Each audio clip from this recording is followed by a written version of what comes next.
Welcome to goal IAS. तो आप जानते हैं एसडीओ का पेपर अप्रैल के बाद कभी भी हो सकता है।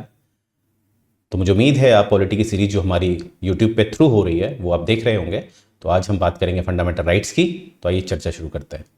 तो फंडामेंटल राइट ये आपके पार्ट थर्ड में आता है। पार्ट थर्ड का जो रेंज है वो है आर्टिकल 12 से लेकर आर्टिकल 35। और सही तरीके से देखा जाए फंडामेंटल राइट्स आपके इसी भाग में आते हैं। यानी कि अगर मैं ध्यान से देखूं आर्टिकल 14 से लेकर आर्टिकल 32, आर्टिकल 14 से लेकर आर्टिकल 32 जो है वो आपके फंडामेंटल राइट्स की बात करता है। आर्टिकल 12 जो है वो राज्य की बात करता है। आर्टिकल 13 बात करता है कि जो भी कानून संविधान के लागू होने से पहले के हैं उनको चेक किया जाएगा, अगर वो संविधान के अनुरूप होंगे तभी उनको आगे लाया जाएगा। और ऐसे ही हम देखेंगे जब 33, 34, 35 हम देखेंगे 33, 34, 35 तब हमें संसद की कुछ भूमिका दिखेगी। तो आइए जरा समझते हैं हमारे फंडामेंटल राइट को। और अगर आपसे क्वेश्चन पूछा जाएगा सबसे ज़्यादा डिस्कस्ड पार्ट, सबसे ज़्यादा चर्चाएं किसमें हुई थी, तो आपके पास आंसर होता है पार्ट थर्ड, जिसमें फंडामेंटल राइट्स को, मौलिक अधिकारों को रखा गया है। अब शुरू करने से पहले मैं चाहता हूं हमें जानना होगा कि फंडामेंटल राइट्स क्या होते हैं, राइट। तो देखिए सबसे पहले आपसे पूछा जा रहा है कि why are they called fundamental rights. ये एक फिलोसफिकल एंगल है इसको समझना, क्योंकि अधिकारों और मौलिक अधिकार, अधिकार और मौलिक अधिकार यानी कि राइट्स और फंडामेंटल राइट्स का डिफरेंस क्या होता है। देखिए जो राइट्स होते हैं उनके पास भी एक कानूनी दर्जा होता है, वो आपको कहीं ना कहीं राज्य से और कहीं ना कहीं एक इंडिविजुअल से बचाते हैं। ऐसा नहीं है, राइट्स तो राइट्स होते हैं। पर जो फंडामेंटल राइट्स होते हैं ये ऐसे राइट्स होते हैं जिनको छीन पाना राज्य के लिए थोड़ा मुश्किल होता है। छीन तो सकते हैं परंतु छीन पाना सबसे जटिल होता है। कोई भी अधिकार को अगर फंडामेंटल राइट्स में रखा जाएगा तो वो राज्य को काफ़ी नियंत्रित करता है।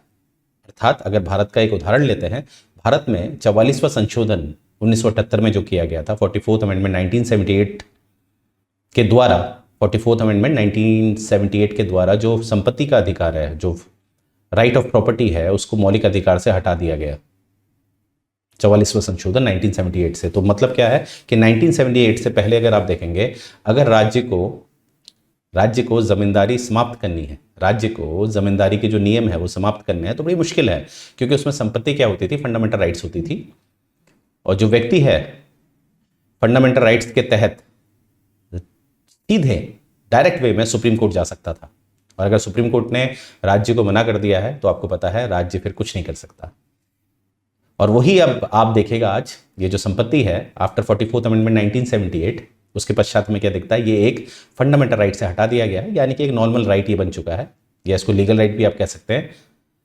अगर राज्य इस समय किसी की संपत्ति छीनता है, किसी भी जनहित में, स्वार्थ में नहीं छीन सकता, जनहित में छीनता है तो छीन सकता है। और यहां पर जो व्यक्ति है जिसकी जमीन ली जा रही है वो सीधे सुप्रीम कोर्ट नहीं जा सकता, क्योंकि अब ये मात्र एक लीगल राइट रह गया है। तो आपने देखा होगा फंडामेंटल राइट क्या करता है, वो राज्य को कहीं ना कहीं काफी ज्यादा नियंत्रित करता है, राज्य को तानाशाह नहीं होने देता है, राइट।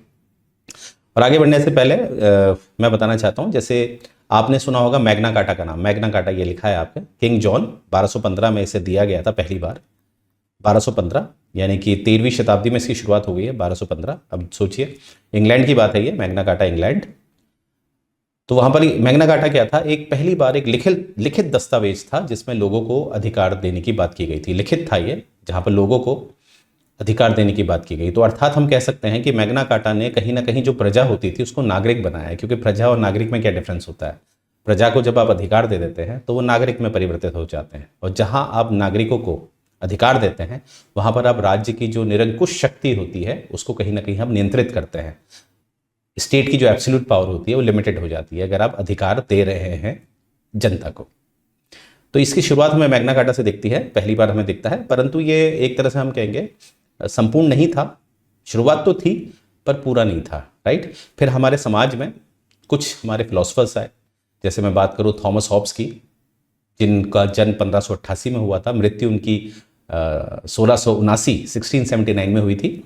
वैसे ही हमारे जॉन लॉके आए थे, जिनका जन्म 1632 में हुआ था, जिनकी मृत्यु 1704 में हुई थी। वैसे ही हमारे रूसो साहब आए थे, जिनका जन्म 1712 में हुआ था और मृत्यु जिनकी 1778 में हुई थी। अब मैं ये 3 नाम मैंने लिया आपको, थॉमस हॉब्स, जॉन लॉके और जीन जैकॉस रूसो। इनके नाम मैंने क्यों लिए हैं, क्योंकि ये ऐसे व्यक्ति थे जिन्होंने कहीं ना कहीं एक तानाशाही, जो तानाशाही होती है, जो एक राजा होता है जो राज्य को प्रतिनिधित्व करता है राज्य का, उस राज्य के पास निरंकुश शक्ति की बात करते थे पहले, इनसे पहले यही थे जिन्होंने कहीं ना कहीं जो राज्य है जिसका प्रतिनिधित्व तो उस समय तो राजा करते थे, आजकल तो सरकारें करती हैं, तो जो राज्य है उसको कहीं ना कहीं नियंत्रित करने की बात की, यानी कि अधिकारों की बात की कि कुछ अधिकार हमेशा लोगों के पास रहेंगे। तो जहां इस तरह के फिलोसफर ने ये बात करनी शुरू करी, खासकर मैं नाम लूंगा जैसे लॉके और रूसो का, तो उन्होंने कहीं ना कहीं अपने जो राज्य है, उस समय तो राजा होते थे, उनको एब्सोल्यूट पावर देने की बात नहीं कही थी। कुछ अधिकार जैसे संपत्ति का अधिकार, जीने का अधिकार, आज़ादी का अधिकार यानी कि प्रॉपर्टी, लिबर्टी और लाइफ, ये 3 अधिकारों को लोगों तक सीमित रखा, ये लोगों तक ही रहेंगे, तभी राज्य राज्य कहलाएगा, अन्यथा नहीं कहलाएगा। तो यहाँ से शुरुआत होती है फंडामेंटल राइट्स की। इसीलिए भारत में भी आपको दिखता है, अगर मैं लिबर्टी की बात करूँ तो आपको आर्टिकल 19 में दिखता है, अगर लाइफ की बात करूँ तो आपको आर्टिकल 21 में दिखता है। और प्रॉपर्टी भी हमारा एक समय फंडामेंटल राइट था अंडर आर्टिकल 31, परंतु प्रॉपर्टी को हटा दिया गया है क्योंकि हमारी एक समाजवादी विचारधारा है। तो समाजवादी विचारधारा में कभी भी जमींदारी को नहीं रखा जाएगा, इसीलिए इसको हटाया गया है, राइट।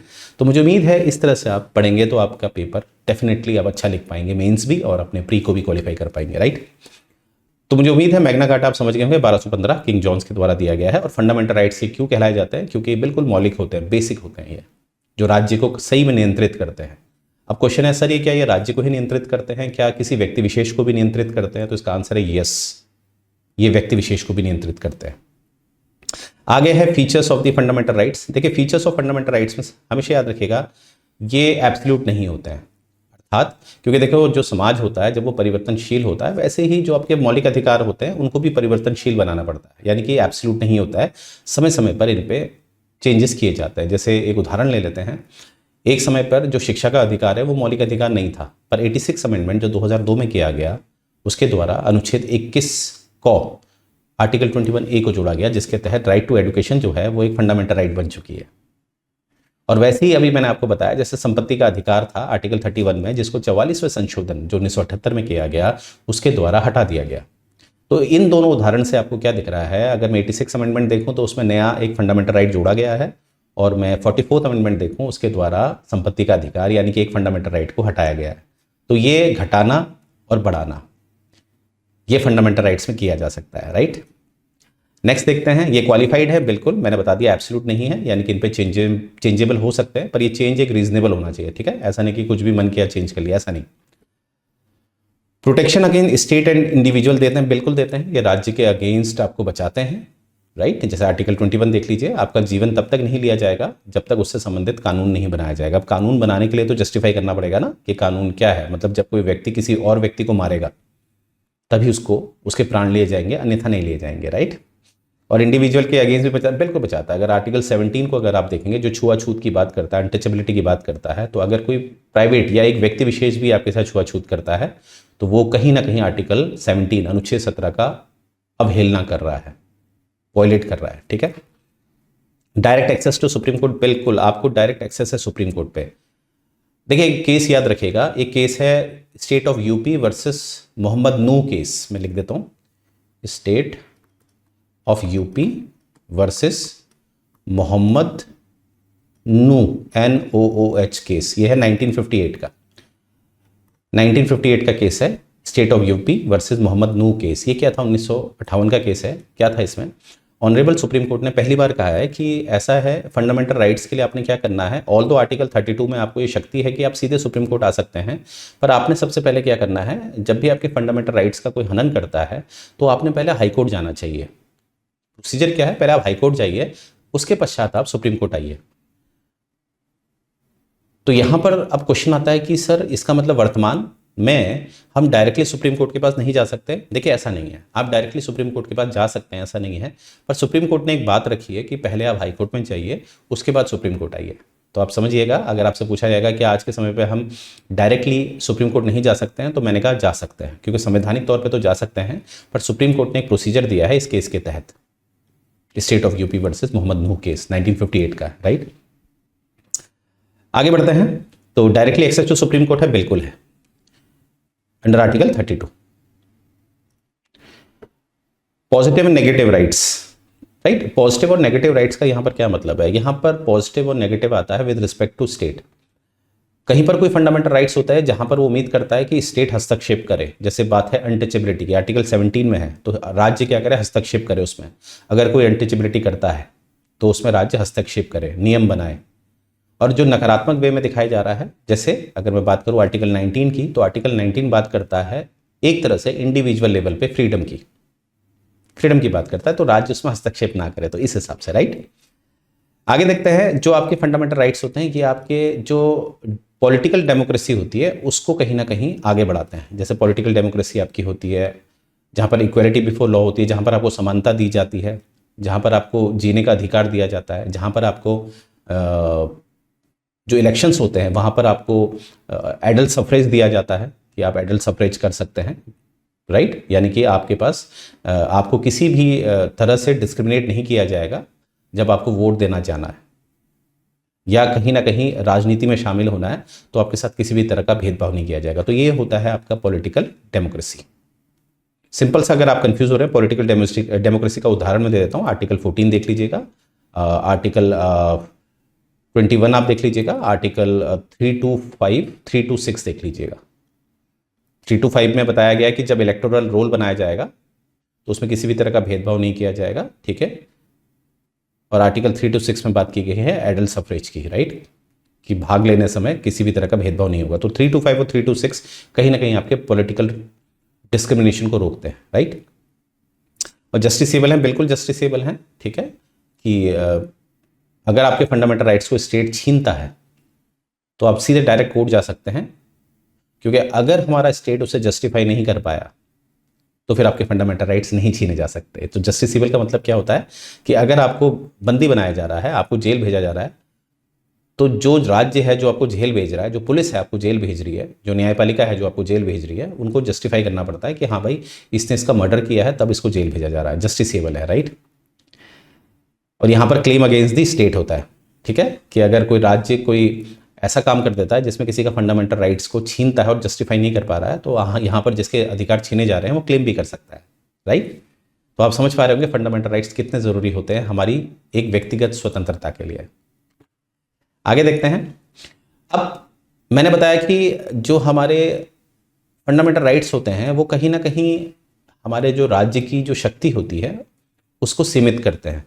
पर कभी कभी स्थिति ऐसी हो जाती है कि जो लोग हैं वो कहीं ना कहीं कभी कभी गलत तरीके से कुछ लड़ने लग जाते हैं, कुछ ऐसी परिस्थिति बन जाती है जो बड़ी व्यापक हो जाती है, बहुत खतरनाक हो जाती है, जैसे युद्ध हो जाता है, आपसी कम्युनल राइट्स हो गए, इस तरह की स्थिति।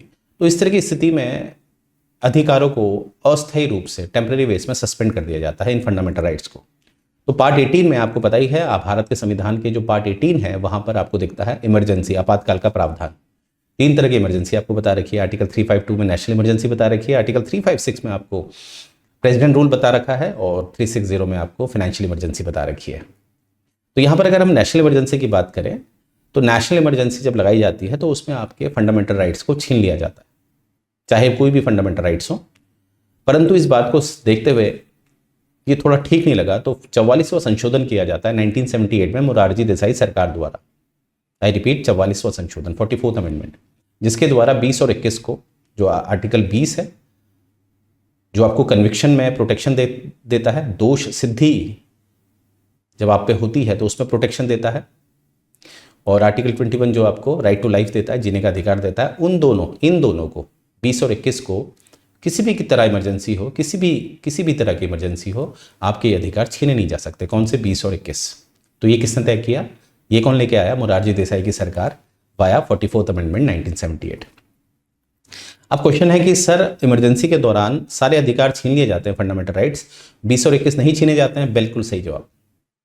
हाँ, ये बात अलग है, अगर मार्शल लॉ लगा दिया जाए, मार्शल लॉ तो आप जानते होंगे, मिलिट्री लॉ, तो वहाँ पर कहीं ना कहीं इसका भी अवहेलना हो जाती है, 20-21 भी छीन लिए जाते हैं आपके जब मार्शल लॉ लग जाता है। इसीलिए मार्शल लॉ को कहीं भी पूरी तरह से परिभाषित नहीं किया गया है, संविधान में तो बिल्कुल नहीं किया गया है कि मार्शल लॉ क्या होगा, कैसे होगा। बस ये बता रखा है कि मार्शल लॉ लगाया जाएगा, और मार्शल लॉ एक मिलिट्री रूल होता है, और आपको पता है मिलिट्री के अपने कानून होते हैं, राइट। आगे बढ़ते हैं। परंतु संवैधानिक तौर पर याद रखिएगा, किसी भी तरह का आपातकाल है, चाहे वो नेशनल इमरजेंसी अंडर आर्टिकल 352 है, उसमें भी आपका 20 और 21 नहीं छीना जाएगा since 1978 because of 44th amendment 1978। आगे देखते हैं, जो 6 राइट्स हैं आपके आर्टिकल 19 में, आपको पता ही होना चाहिए आर्टिकल 19 में आपके 6 अधिकार हैं, पहले तो 7 थे, परंतु जो राइट टू प्रॉपर्टी है वो हटा दिया गया है, तो 6 रह गए हैं। तो वो जो 6 हैं वो कहीं ना कहीं ऑटोमेटिकली सस्पेंड हो जाते हैं इन केस ऑफ वॉर और एक्सटर्नल एग्रेशन। अब इस बात को जरा ध्यान से समझिएगा, मेरी बात मैं क्या कह रहा हूं। देखिए आपका जो 352 है, आर्टिकल 352, उसमें 3 तरीके से, 3 कारणों की वजह से इमरजेंसी लगाई जा सकती है, नेशनल इमरजेंसी लगाई जा सकती है। वो 3 कारण हैं आपके, एक्सटर्नल एग्रेशन यानी कि जो बाह्य आक्रमण होता है, मतलब स्थिति बन रही है युद्ध होने की, तो वहां पर लगाया जा सकता है, जिसे एक्सटर्नल एग्रेशन कहते हैं। दूसरा होता है युद्ध, वॉर, और तीसरा होता है इंटरनल डिस्टर्बेंस, अंदरूनी गड़बड़ी। इन 3 आधारों पे नेशनल इमरजेंसी लगाई जा सकती है। अब देखिए जो इंटरनल डिस्टर्बेंस है, आंतरिक गड़बड़ी है, ये पूरी तरह से परिभाषित नहीं है। इसका जो आपको पता ही होगा, एक शब्द के काफ़ी अर्थ निकल सकते हैं, डिपेंड करता है आप किस कंटेक्स्ट में बात कर रहे हैं, राइट। ईरान ने माफ़ कीजिएगा, यूएसए ने ईरान पे सैंक्शन लगा दिया, तो यहाँ पर सैंक्शन क्या हो गया, रोक लगा दी। वैसे ही मेरा बैंक में लोन सैंक्शन हो गया, तो यहाँ पर क्या हो गया, पास हो गया। तो देखिए सैंक्शन शब्द है, पर अलग अलग स्थिति में उसके अलग अलग मतलब निकल के आते हैं। तो यही मैं कहना चाह रहा हूँ कि यहाँ पर जो इंटरनल डिस्टर्बेंस शब्द था, इंटरनल डिस्टर्बेंस, आंतरिक गड़बड़ी जो शब्द था, इसका एक निश्चित अर्थ निकल के नहीं आ रहा था, और कानूनी रूप में ये बड़ा घातक होता है। तो अब क्या है कि इसीलिए आपने देखा होगा, जो इंदिरा गांधी जी ने इमरजेंसी लगाई थी 1975 से 25 जून 1975 में जो इमरजेंसी लगी थी, 25 जून 1975 से लेकर 21 मार्च 1977 तक, 1977 तक जो इमरजेंसी लगी थी, वो इसी कारण की वजह से लगी थी। आधार ये दिया गया था कि आंतरिक गड़बड़ी, क्योंकि इसको परिभाषित तो किया नहीं गया है, और खुद इंदिरा गांधी के कैबिनेट के लोग कहते हैं कि उस समय इमरजेंसी की जरूरत ही नहीं थी, फिर भी इमरजेंसी लगाई गई। क्योंकि इमरजेंसी में क्या होता है, जो एक लोकतांत्रिक ढांचा होता है वो कहीं ना कहीं तानाशाही की तरफ हो जाता है, एग्जीक्यूटिव बहुत पावरफुल हो जाता है। तो इसीलिए ये देखा गया, इसको संवेदनशीलता को समझा गया। इसीलिए 44वां संशोधन मोरारजी देसाई सरकार ने इंटरनल डिस्टर्बेंस, आंतरिक गड़बड़ी शब्द को बदलकर आर्म्ड रिबेलियन डाला। यानी कि अगर कोई विरोध हथियार उठाकर करेगा तभी नेशनल इमरजेंसी अंडर आर्टिकल 352 लगाई जा सकती है, अन्यथा नहीं। अगर आप कैंडल मार्च करके विरोध कर रहे हैं तो किसी भी तरह से इमरजेंसी नहीं लगाई जा सकती। तो एग्जाम वाइज आपने क्या देखा, जो शब्द है इंटरनल डिस्टर्बेंस, उसको बदला गया आर्म्ड रिबेलियन से, बाय 44th अमेंडमेंट 1978। अब यानी कि हमारे 352 में 3 आधार हैं वर्तमान में, सिंस 1978 आज वर्तमान में 3 आधार हैं। एक है वॉर, एक्सटर्नल एग्रेशन और आर्म्ड रिबेलियन। अब देखिए 358 क्या कहता है, 358 में भी चेंजेस किए गए। 358 में क्या चेंजेस किए गए, इसका जो 44th अमेंडमेंट के द्वारा इसका स्कोप नैरो किया गया, कम किया गया, सीमित किया गया। क्या कहना चाह रहा हूं, पहले से क्या होता था, जैसे आप नेशनल इमरजेंसी लगाएंगे 352 के तहत, तो 358 कहता था कि फंडामेंटल राइट जो हैं वो ऑटोमेटिकली क्या हो जाएंगे, सस्पेंड हो जाएंगे। 19 वाले सारे के सारे सस्पेंड हो जाएंगे। फिर से सुनिएगा मैंने क्या बोला, 352 का अगर आह्वान किया जाएगा, राइट, 352 का आह्वान किया जाएगा, तो उसमें 358 कहता है, 358 क्या कहता है कि आर्टिकल 19 अपने आप सस्पेंड हो जाएगा, अपने आप सस्पेंड हो जाएगा। अब 44th अमेंडमेंट में क्या कहा गया, 358 में भी एक बात जोड़ी गई है। 44th अमेंडमेंट से क्या जोड़ा गया है कि जो 352 में आधार है एक्सटर्नल वाले, एक्सटर्नल से मेरा मतलब है वॉर और एक्सटर्नल एग्रेशन, अगर ये होंगे तभी आर्टिकल 19 अपने आप क्या हो जाएगा, लैप्स हो जाएगा, सस्पेंड हो जाएगा अपने आप, अलग से प्रेसिडेंशियल ऑर्डर की जरूरत नहीं पड़ेगी। परंतु अगर 352 के तहत इमरजेंसी लगाई जा रही है आर्म्ड रिबेलियन के आधार पर, आर्म्ड रिबेलियन मतलब होता है इंटरनल होता है, आर्म्ड रिबेलियन के आधार पर लगाई जाएगी, तो आर्टिकल 19 ऑटोमेटिकली सस्पेंड नहीं होगा। तो 358 क्या करता था, पहले आर्टिकल 19 को ऑटोमेटिकली सस्पेंड कर देता था, परंतु अब ऐसा नहीं है। अब देखना पड़ेगा कि आपातकाल का आधार क्या है। अगर वो वॉर और एक्सटर्नल एग्रेशन है तभी आपका आर्टिकल 19 ऑटोमेटिकली सस्पेंड हो जाएगा, और अगर आधार आर्म्ड रिबेलियन है तब आपका आर्टिकल 19 सस्पेंड नहीं होगा। तो इसीलिए मैंने बोला तो 358 को भी सीमित किया गया, right, very important for your exam. आगे देखते हैं क्लासिफिकेशन ऑफ ह्यूमन राइट्स क्या है। पहले तो ये 7 थे, अब तो 6 रह गए, क्योंकि मैंने बताया था आपको जो राइट टू प्रॉपर्टी है जो आर्टिकल 31 में था, इसको 44वें संशोधन से फंडामेंटल राइट से हटाकर संविधान के अन्य भाग यानी कि आर्टिकल 300A में रख दिया गया है, राइट। ये बात आपने याद रखनी है, जो है पार्ट 12 में, पार्ट 12 300A में रख दिया गया है। और बाकी आप देखेंगे राइट टू इक्वालिटी है आपका 14 से 18 में, राइट टू फ्रीडम है आपका 1922 से, राइट अगेंस्ट एक्सप्लॉयटेशन है आपका 23 से 24 में। Right to freedom of religion है आपका 25 से 28 से। कल्चरल एंड एजुकेशनल राइट्स हैं आपके 29 से 30 में। और जो 7वां है राइट टू कॉन्स्टिट्यूशनल रेमेडीज, ये है आपका आर्टिकल 32 में। भारत के संविधान में रिट्स की जो शक्ति है वो वर्तमान में 2 संस्थानों के पास है। एक है आपके supreme court, honourable supreme court, और एक है आपके ऑनरेबल हाई कोर्ट्स। परंतु समझने वाली बात है कि हाई कोर्ट का जो रिट्स का जुरिस्डिक्शन है वो आर्टिकल 2 to 6 में है। और मैंने बताया कि जो फंडामेंटल राइट्स हैं वो भाग 2 में आते हैं। उसके हिसाब से आपको ये याद रखना है कि जो रिट सुप्रीम कोर्ट जारी करता है वो एक खुद फंडामेंटल राइट है। ये रिट क्या है जो सुप्रीम कोर्ट जारी करता है, ये खुद एक फंडामेंटल राइट है। पर जो हाई कोर्ट रिट जारी करता है वो फंडामेंटल राइट नहीं है। अर्थात अगर आप हाई कोर्ट के पास जाते हैं और हाई कोर्ट अगर आपको एंटरटेन नहीं कर रहा है तो आप अपना ये अधिकार फोर्स नहीं कर सकते, क्योंकि ये फंडामेंटल राइट नहीं है, राइट। परंतु सुप्रीम कोर्ट से तो आप मांग ही सकते हैं। इसीलिए सुप्रीम कोर्ट को ही कहा जाता है guarantor of the fundamental right, क्योंकि ये इनका जो रिट है ये खुद एक फंडामेंटल राइट है। तो इसलिए गारंटर हम हाई कोर्ट को नहीं कह सकते, किसको कहते हैं? सुप्रीम कोर्ट को। वेरी इंपॉर्टेंट पॉइंट, याद रखिएगा इस पॉइंट को। अब यहाँ पर एक बात ध्यान से देखिएगा, जैसे लोकतंत्र जो होता है, डेमोक्रेसी जो होती है, डेमोक्रेसी में एक समस्या भी है। कहते हैं ना एवरी कॉइन हैज 2 फेसेस, हर सिक्के के 2 पहलू होते हैं। लोकतंत्र में खूबियां भी हैं, परंतु एक कमी क्या है कि जो अल्पसंख्यक हो जाते हैं उनको वो कानून मानने पड़ते हैं जो वो नहीं चाहते हैं। अब मैं क्या समझाना चाह रहा हूँ आपको, जैसे एक हाइपोथेटिकल एग्जाम्पल है। मान लेते हैं भारत में, अब जो मैं हाइपोथेटिकल एग्जाम्पल दे रहा हूँ अगर वो वास्तविकता से रिलेट करता है तो उसको आपने हाइपोथेटिकली मानना है, ठीक है। इसको बस सीखने के लिए सुनना है। अब मैं कह रहा हूँ कि भारत में हिंदुओं की जनसंख्या बहुत ज़्यादा है, 80%, 80% मानते हैं। अब सरकार बन रही है हिंदुओं की, ठीक है, क्योंकि यहाँ पर क्या है, बहुमत किसका? हिंदुओं का है। लोकतंत्र की ये तो कमी है ना। अब जो 20% जो अन्य वर्ग है, अब उसको वो कानून मानने पड़ेंगे जो वो नहीं चाहते थे, क्योंकि अब सरकार तो उनकी बनी नहीं रही है, वो तो केवल 20% है। क्योंकि लोकतंत्र में तो सरकार उसकी बनेगी जिसके पास बहुमत होगा। अब जो 20% है, हो सकता है उनका एक्सप्लॉयटेशन हो, उनका नुकसान हो सकता है, राइट। इसी को कहते हैं पॉपुलर सोवरेनिटी। पॉपुलर सोवरेनिटी में ये नुकसान हो जाता है, जो कि रूसो ने दी थी। पॉपुलर सोवरेनिटी में क्या होता है कि जो अल्पसंख्यक होते हैं उनका नुकसान हो जाता है। पर भारत ने कभी भी पॉपुलर सोवरेनिटी को इस्तेमाल नहीं किया। उसने कौन सी करी है? उसने पार्लियामेंट्री सोवरेनिटी को इस्तेमाल किया है। पार्लियामेंट्री सोवरेनिटी में क्या होता है कि आपके जो अल्पसंख्यक हैं उनका किसी भी तरह से शोषण ना हो, तो उनके अधिकारों को एक मौलिक अधिकार का रूप दे दिया जाता है। जैसे आप देख रहे होंगे एक्सप्लॉयटेशन के अगेंस्ट आपको दिख रहा होगा कि अधिकार है, राइट। और आपको दिख रहा होगा कल्चरल एंड एजुकेशनल राइट्स भी मिलते हैं। कल्चरल मतलब होता है जो माइनॉरिटी में होते हैं उनका कल्चर खतरे में हो सकता है। कल्चर छोटा है तो वो समाप्त किया जा सकता है, मेजोरिटी के द्वारा तो नहीं, समाप्त नहीं कर सकते आप। तो कल्चरल एंड एजुकेशनल राइट्स मिलते हैं। तो इस तरह से आपने देखा होगा कुछ राइट्स हमारे ऐसे होते हैं, जैसे 3-4 को भी दे सकते हैं अब राइट्स, फ्रीडम ऑफ रिलीजन जो होते हैं। तो इस तरह से जो राइट्स प्रिजर्व किए जाते हैं, ये कहीं ना कहीं लोकतंत्र में जो लोग अल्पसंख्यक होते हैं उनको भी प्रोटेक्ट करते हैं। तो देखिए क्या खूबसूरती है, राइट। याद रखिएगा। और ये भी याद रखिएगा, मैंने अभी बताया आपको कि जो रूसो है उन्होंने कॉन्सेप्ट दिया था पॉपुलर सोवरेनिटी का, पर भारत ने पॉपुलर सोवरेनिटी को इस्तेमाल नहीं किया है।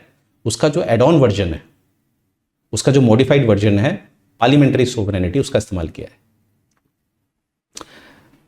अब आगे देखते हैं, राइट। Fundamental rights availability. अब फंडामेंटल राइट्स प्रीवियस वाली क्लास में जब मैंने आपको नागरिकता पढ़ाया था तो सिटीजन्स और एलियंस समझाए थे आपको, वो आप जरूर देखिएगा वाला लेक्चर।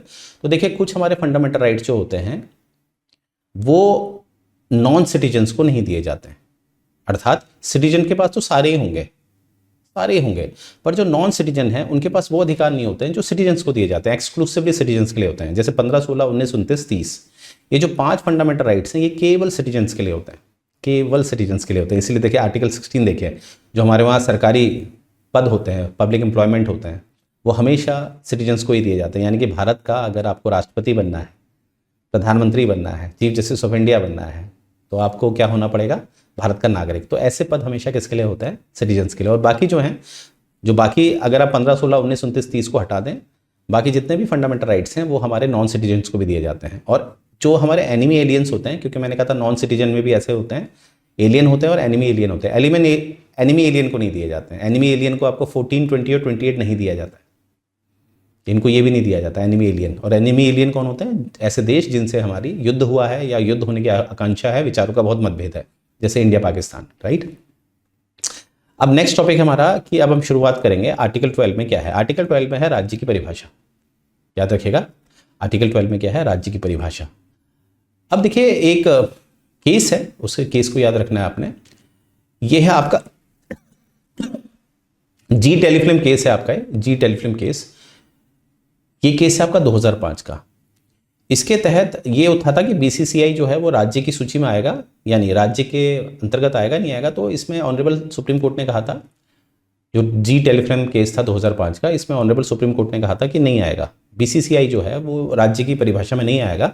परंतु साथ में उन्होंने ये भी बोला था कि जो राज्य है वो एक स्टैटिक कॉन्सेप्ट नहीं है, राज्य की परिभाषा एक स्टैटिक कॉन्सेप्ट नहीं है, ये डायनेमिक है, यानी कि समय समय पर राज्य को परिभाषित किया जाना चाहिए।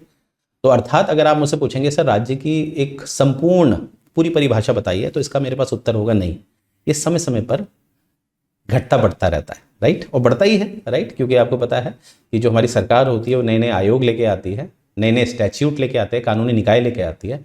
तो देखना पड़ता है कि ये राज्य के अंतर्गत आएगा नहीं आएगा, क्योंकि आप अपने मौलिक अधिकार ज़्यादातर राज्य को नियंत्रित करने के लिए रखते हैं ना। चलिए, तो मुझे उम्मीद है ये बात आप समझ पाए होंगे। तो आर्टिकल 12 में देखिए परिभाषित किया है कि राज्य में क्या क्या आएगा। तो गवर्नमेंट्स आएंगी, पार्लियामेंट आएगी, स्टेट गवर्नमेंट्स आएंगी, स्टेट लेजिस्लेचर्स आएंगे, लोकल अथॉरिटीज़ आएंगी, मतलब जो म्यूनिसिपलिटी पंचायत होते हैं, अदर अथॉरिटीज़ आएंगी जैसे एलआईसी होती है, ओएनजीसी होती है, यानी कि जो सरकारी कानूनी निकाय होती हैं, स्टैच्यूट होते हैं, वो सब आएंगे। और सुप्रीम कोर्ट ने ये भी कहा है कि जो प्राइवेट बॉडी है वो भी आएगी अगर वो सरकार का कोई प्रोजेक्ट कर रही है। जैसे आपने याद करिए, जब आधार कार्ड बनाए जा रहे थे तो एचसीएल को ये प्रोजेक्ट दिया गया था, तो उस समय एचसीएल क्या करेगा, एज अ राज्य की भूमिका में काम करेगा।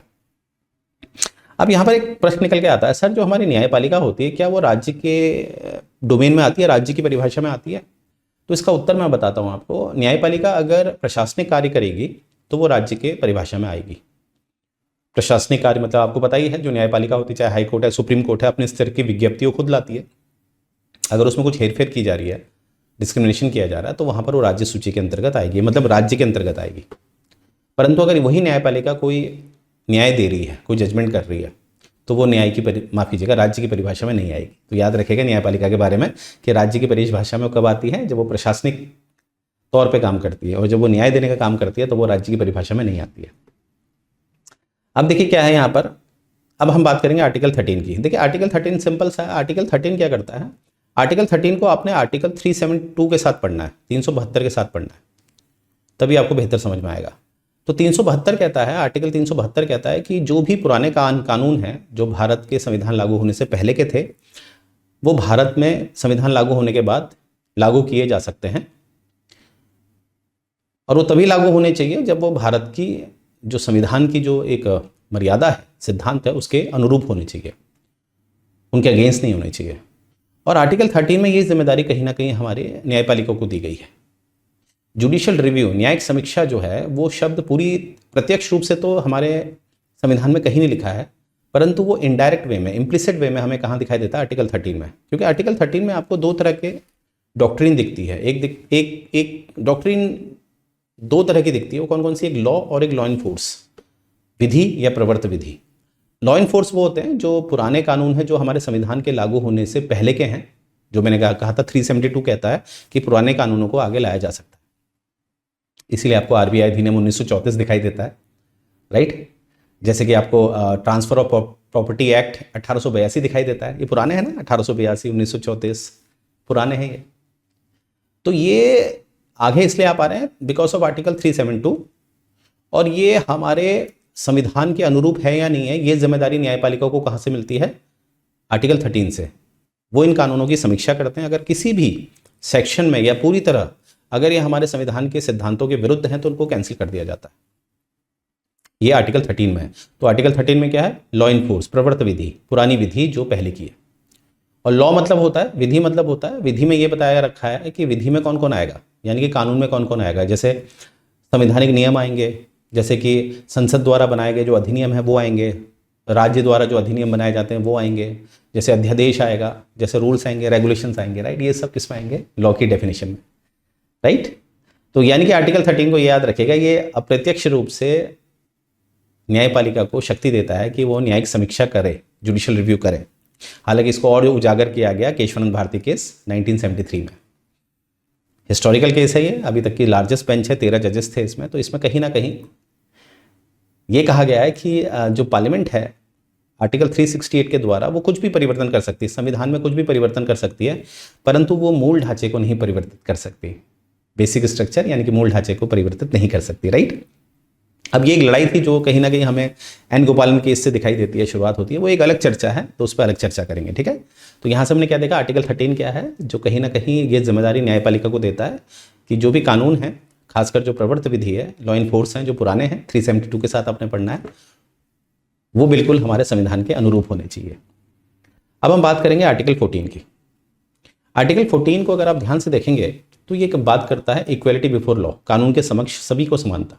पर इसमें आपको समझने वाली बात है, इसमें दो सिद्धांत दिए गए हैं, दो डॉक्ट्रीन है इसमें। एक है इक्वलिटी बिफोर लॉ, लॉ मतलब सिंगल बोला मैंने, इक्वलिटी बिफोर लॉ ये सिंगुलर है देखिए, और एक होता है इक्वल प्रोटेक्शन ऑफ लॉस, यहां पर देखिए लॉस।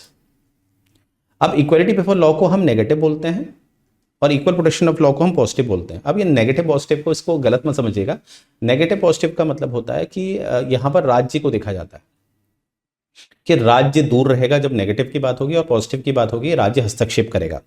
जैसे इमेजिन करिए, बात है आरक्षण की, जो लोग सोशली और एजुकेशनली बैकवर्ड हैं हमारे समाज में, तो राज्य उनको आरक्षण देता है, राज्य उनके लिए खड़ा रहता है, कानून बनाता है, राइट, राज्य उनके लिए रिजर्वेशन देता है, ये सब चीज़ें। तो राज्य यहाँ पर कैसा दिख रहा है आपको, राज्य यहाँ पर एक हस्तक्षेप करते हुए दिख रहा है, तो इसको पॉजिटिव कहते हैं।